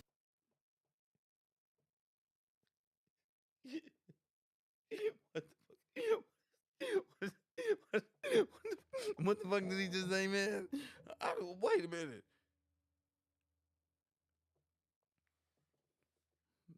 I knew I heard something retarded. Let me see. What? Chief Dennis Sullivan had been killed when a building fell on his firehouse. The city fire department, as well as army troops from the nearby Presidio, attempted to create fire breaks by blowing up buildings, but they were untrained in how to do it properly, using flammable black powder explosives instead of dynamite. This created more fires than they prevented. For 3 days,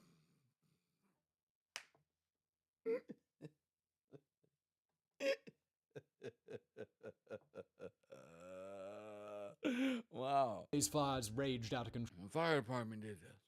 All right. Control across the city. As incredible as it sounds, some of these fires were intentionally set when homeowners found out that their insurance policies would not pay out for earthquake damage, but would... Wait a minute. Wait.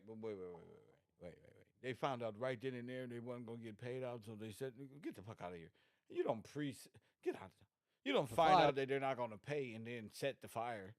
Press one, you don't want your shit. They ain't finna pay. What the fuck I'm finna set my fireball? Don't burn them out. That ain't right, bro. That don't even sound logical. But that if I was saying that to you, I would feel like the devil.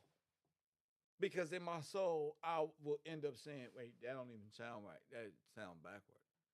Are you sure we didn't do this to these black people? Why every time we talk about things, it always get when you tell your side of the story, it always come back to wait. That don't sound right, bro. This should be not.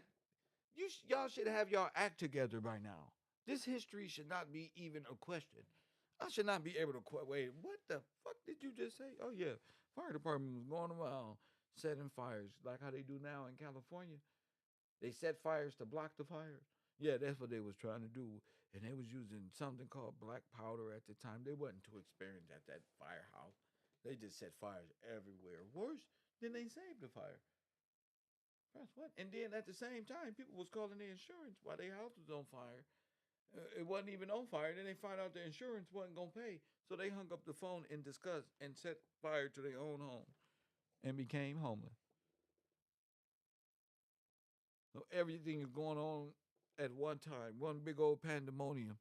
Some people are doing this, some people, and there's just one person in the back narrating all this shit. There's some people. There's a guy out here selling watermelons, though. He's making a profit. Press one. Incredible. Were intentionally set when homeowners found out that their insurance policies would not pay out for earthquake damage but would for fire damage. They set their own destroyed homes ablaze to make sure that they'd be able to make a claim for the damage. The fire choked off escape routes for city residents, hemmed in on three sides by water and with fire at the back. This meant that emergency sea evacuations were needed to ferry thousands of residents out of the disaster zone. By the time it was all over, between 80 and 90% of the city of San Francisco had been destroyed either by the earthquake or the fire. How was the percentage? 100% of the damn city. Like the Prosciutto fire. Oh my goodness. See, I told you when we worked together. Look. Fires did this. Same destruction. Same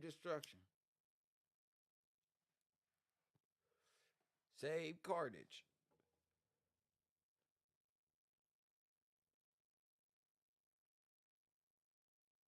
This is crazy, G.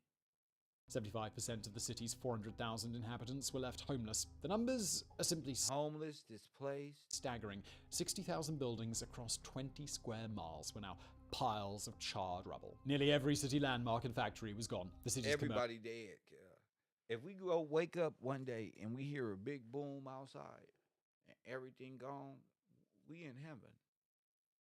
Yeah, you're not looking out the window. You stuck in time right there. You didn't make it. Press one. No, we gone. There is no I made it and you didn't within that type of atmosphere. There is nobody making it out of that. Commercial district was burned to nothing. For all intents and purposes, the city of San Francisco just no longer existed. The death toll will never be accurately known, but modern estimates put it at more than 3,000 people killed, the third deadliest natural disaster. How is it more than 3,000 people dead when there's 300-400 people? You already said where they went, sir.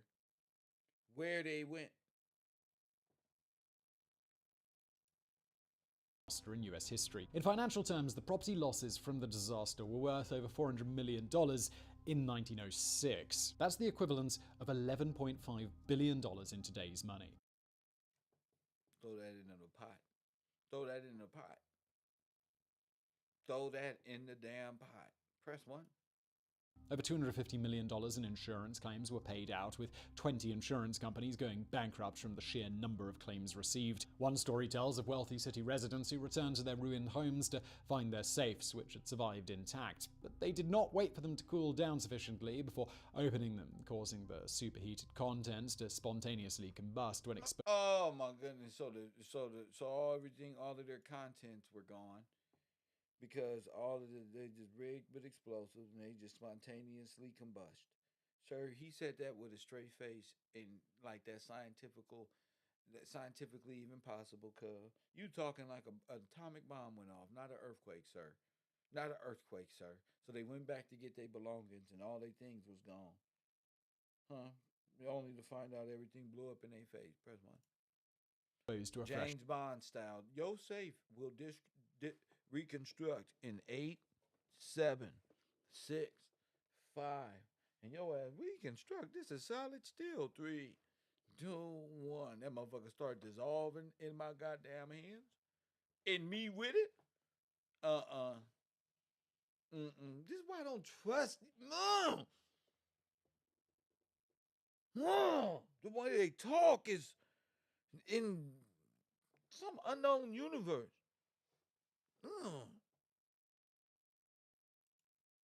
Source of oxygen. Retarded. For 3 months after the disaster, what was left of San Francisco was effectively under martial law, with federal troops patrolling the streets and guarding places like the U.S. Mint and the county jail. I told you. Boom. Federal troops now. Now it's Red Cross and foreigner military. There we go. Banking. There we go. The army and the police department were authorized to shoot on sight anyone caught looting. See? Uh-oh. And they the ones doing the looting. Francisco was effectively under martial Watch law, this. with federal troops patrolling the You streets. never came out of this. They rushed the shores. They just showed up. And guarding places like everything destroyed 100%, and they showed up. The U.S. Mint and the county jail. The army. And this is your army? Huh? This is the army you talking about? Oh, no, this look like the same motherfucker walking up the street with Adolf Hitler and Stalin. And the volunteers and shit. Brother one. And Urban and Turks and Adolf Hitler in the middle. Press 1. This look like a whole... What the fuck is this? See? The army and the police department were authorized to shoot on sight anybody caught looting. You know what that means? You. This didn't. When they was the ones picking up things, look, on camera. Look at them. Some of the less scrupulous soldiers from engaging in the practice themselves. Because they the ones who did the whole thing. Thousands of looters were shot as the troops struggled to keep order in the city. Thousands. Oh my goodness. Now look at this. Immigrants, where they come now? We're Carimio. Where you at, Carimio? Here go your Native Americans. Because the old America is destroyed.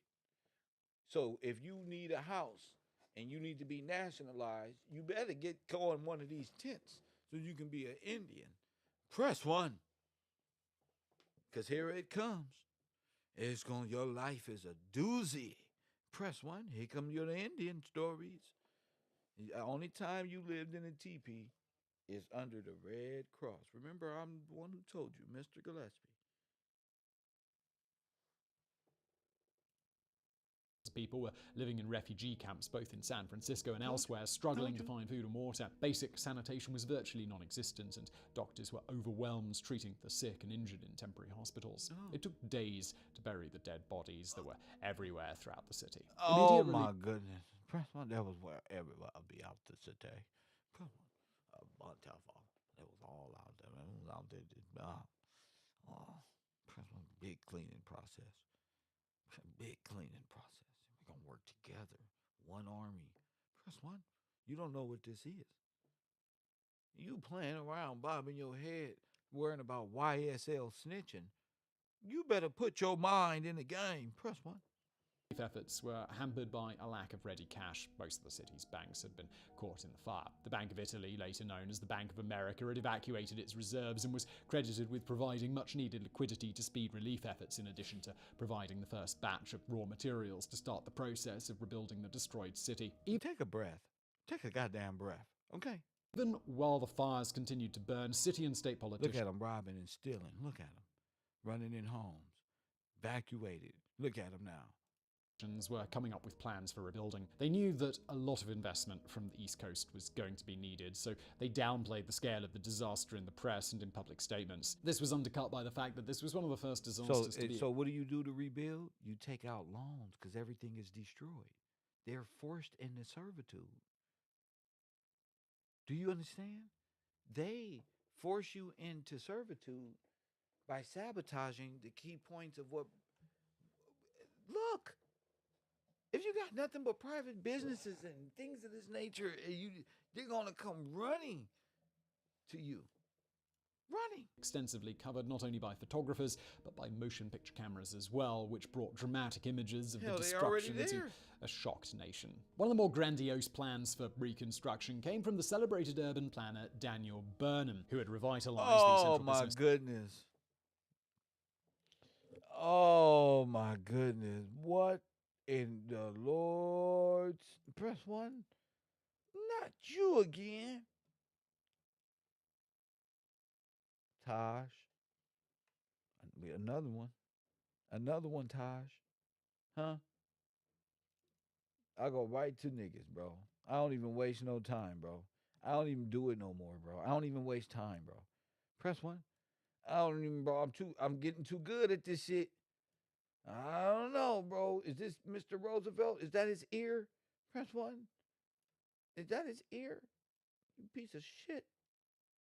I'm done with y'all. Press 1. Mm-hmm. You piece of shit. You without your glasses on. I see you. You, oh my goodness. I'm done with this. District of Chicago. Burnham's plan called for wide avenues, tree-lined boulevards, a completely redesigned street grid with arterial thoroughfares, and a completely new civic center made up of classical structures. And it just let you know we got them playing all these multiple roles in disguise with different names. The Germans got Russian names. The Russians are in business with you.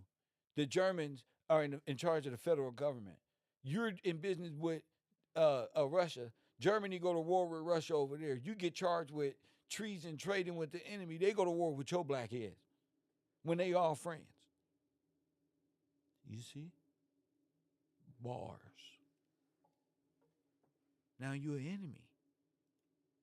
Would have been the largest in the world, dwarfing Central Park in New York City. But the plan would have required the city of San Francisco to purchase vast quantities of land, which would have only been the beginning of the massive investment needed to build it. So the city fathers rejected the plan, although some aspects of it were eventually implemented. The city wanted to rebuild as quickly as possible, recreating the city pretty much the same way as it was before the disaster. Okay, here come Hollywood. Almost the same. City officials sought to use... Now look what comes to the city. Look what they rebuilt the city as. Look. Japanese. The destruction wrought on the city's Chinatown neighborhood to force San Francisco's population of Chinese Americans out of the center of town. The residents of Chinatown, who had spent decades... Now look at now. He running his mouth. But those buildings don't even look like Chinatown. Nothing. Press 1. That don't look like Chinatown, bro. You said you're going to build it the way it was built. But you built it and it now look like China. But during the destruction, you don't see none of that. None of it. Combating racism were determined to protect their enclave and fought bitterly against attempts to force them out. Chinatown was eventually rebuilt in a more modern, Western-inspired fashion. In fact, rather than eliminate the Chinese population of San Francisco, the disaster actually increased it. Both City Hall and the Hall of Records have been destroyed, taking with them countless legal documents, including birth records and immigration. Oh, press 1. Uh-oh, go back. Uh-oh. Bitterly against attempts to force them out. Chinatown was eventually rebuilt in a more modern, Western-inspired fashion. In fact, rather than eliminate the Chinese population of San Francisco, the disaster actually increased it. Both City Hall and the Hall of Records have been destroyed, taking with them countless legal documents, including birth records and immigration papers. This allowed many Chinese immigrants to claim American citizenship, which in turn permitted them to bring their relatives over from China, creating a backdoor to the Chinese Exclusion Act, which... You guys been living in a dream world, Neo. Turns out Mr. Gillespie is one of the smartest men on earth, and his team is the brightest. Press 1. Did you hear that? Did you hear that? Birth record, birthright, would allow a back door, just like the Polish, just like the Nazis in Germany and Russia, to the Exclusion Act, right? So they openly admit that most of these people who came over here, guess what, are illegal, in fact, and hereby stolen. Right. See how easy this is, Rico? It just happens, bro. There's no reason to just force it no more. This is all downhill. Eventually, you got to stop doing this and just fly. Press 1. When that ramp comes, you just fly like this and set a new world record. Just set a new world record. You heard what he said. I didn't make this up. Turns out Kev telling the truth the whole time. Look, they saying it right here. This is facts. Destroyed, taking with them countless legal documents, including birth Your birthright, your legal documents, all of it. records and immigration papers. This allowed many Chinese immigrants to claim American citizenship, which in turn permitted them to bring their relatives over from China, creating a backdoor to the Chinese Exclusion Act, which was federal law at the time. Today, Chinatown is one of San Francisco's most prominent landmarks, drawing more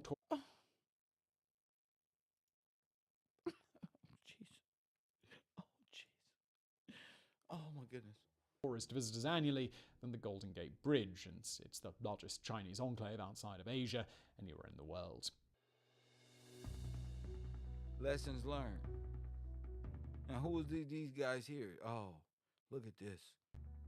Scientists arrived on the scene in the aftermath of the disaster, determined to understand all they could about what had happened in an attempt to prevent it from happening again. The definitive report on the earthquake was written by Professor Andrew Lawson, who had discovered and named the San Andreas Fault 10 years before. It was Lawson that mapped out the entire length of the fault, and he determined that the destruction was more severe in areas of the city where buildings had been reconstructed on land reclaimed from the bay rather than sitting on bedrock. Most important, perhaps, is his determination that many people were killed after their homes collapsed on top of them, caused by too weak connections between a building's foundation and its walls. The report is considered a seminal work in the field of seismology, particularly the study of how earthquakes affect large cities. American scientists spent decades studying the San Andreas Fault as part of... Now, that's not where it is.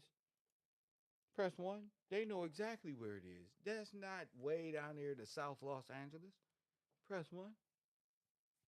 That's not. The San Andreas Fault don't run on South Central.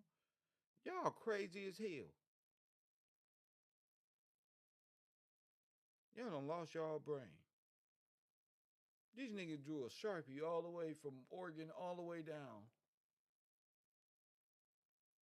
and go show a whole geographical area. See, you can't trust these folks. The wider exploration of what causes earthquakes. It would be 50 years before plate tectonics was accepted by the scientific community as the primary geological force behind them, though earthquakes have been triggered by volcanic eruptions, landslides, and even nuclear bombs before. Structural engineers also studied the disaster with the goal of preventing buildings from killing their own. Stop. Okay. I'm going to leave my phone on for the next 10 minutes for any brothers who heard what they just said. 424-209-9506. I want to give a shout out to people in my Cash App who made this show possible. And of course, my monthly subscribers on my Patreon, patreon.com/KevGillsTV. You already know when it comes to this citizenship and all of these things, they were able to. So this was the set. These city halls going down, all birth records destroyed. It's damn near like the Reichstag of Adolf. Like just burn all of the records. But where do they keep the records? Right there.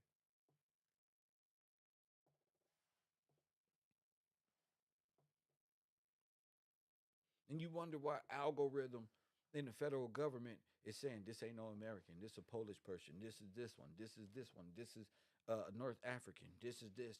Why you think algorithm is figuring all this shit sign? They like, wait, algorithm, slow the fuck down.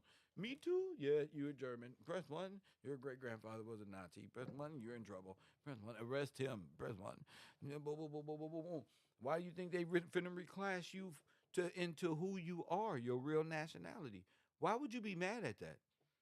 You're not white. You're this one. There's no such thing as white. So you can't get mad at they looking into this as reclassification. You're not that. At some point in time, they got to get it right.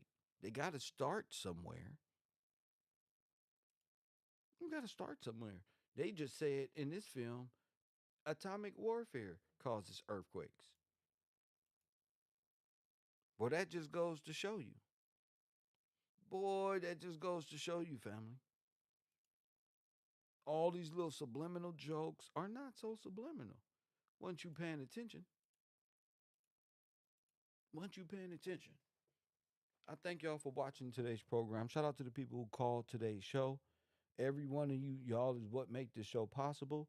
I guess we'll come back with more Black Victorian and the destruction and the cover-up the ideological subversion, and the Black Genocide, Masters in Disguise series. Shit. And we're gonna be watching a lot more World War II, World War One footage. Just to, I guess, to look at how you guys were able to do this. Because I got one right here. It's just that I'm hungry now. It's time for me to eat. I got the perfect film for the family. The perfect one. But it's again, we'll wait on and it's called no matter what it's called, then y'all gonna try to steal the notes. Press one. Then y'all gonna steal the notes. Can't let you steal the notes. Numbers of Germans pour down into France from the north. Schlieffen Plan was the most ambitious offensive plan. Blah blah blah blah blah. Frenchman. Blah blah blah blah blah. This one right here tells you how many people actually died in these wars. The chemical warfare that the Nazis was using, making people suffocate, that caused gas. Look at all this gas on the battlefield. There was gas in people. Look. Convention prohibiting chemical projectiles. But in this hellish war, conventions count for nothing. Look, watch this. Every sector of German industry is dragged into service, and her chemical industry is the biggest of all the other great powers. Look. So large that it accounts for 40% of global chemical exports. Chemist Fritz Haber of the Kaiser Wilhelm Institute builds their first chemical weapon using chlorine. On using what? Chlorine. April the 22nd, at the Second Battle of Ypres, 6,000 gas cylinders are brought to the front line. Look. Look. The Germans really took their gloves off. They opened up these huge cylinders, undid the valves, and out came this greenish-yellow gas. Now watch this. Floated towards the French lines. The sickly now who the French?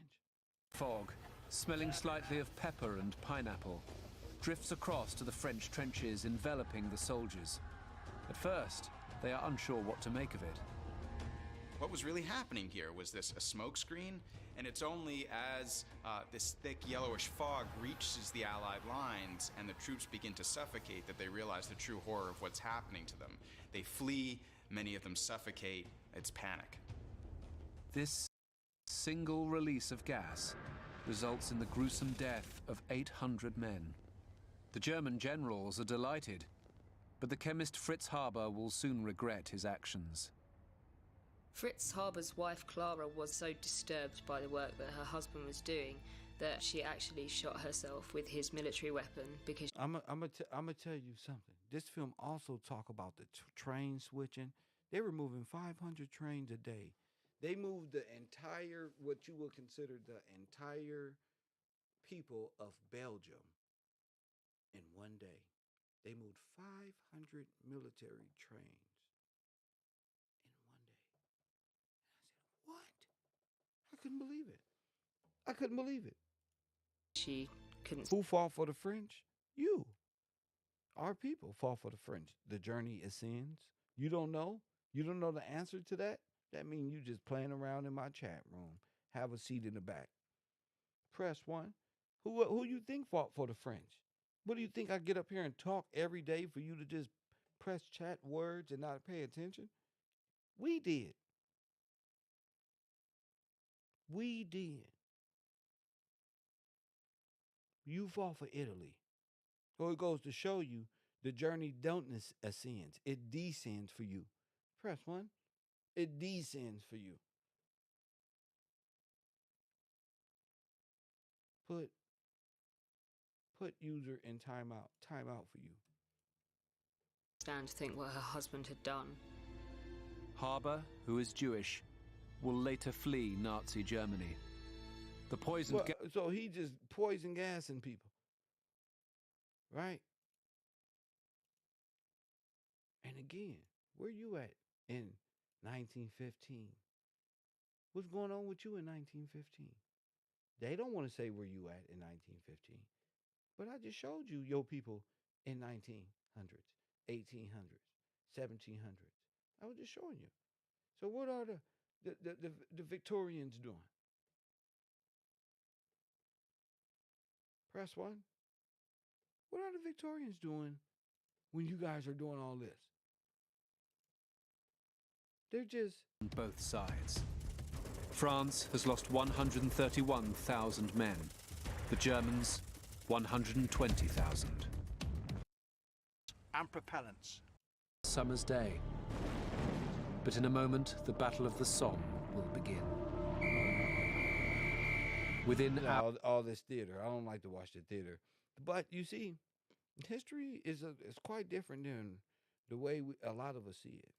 And it isn't always the narrator telling the complete truth about what's going on. A lot of it is just pictures and things of this nature leading you into a specific way of thinking. And then you look back like, was that theater? Is that really like cinema? Yeah. So they taught me with cinema? Yeah. Disney? Yeah, and other propagandists out there. Disney was part of it as well. So we're going to talk about it. We're going to talk about a lot more of this. Shout out to the people who contribute to the program.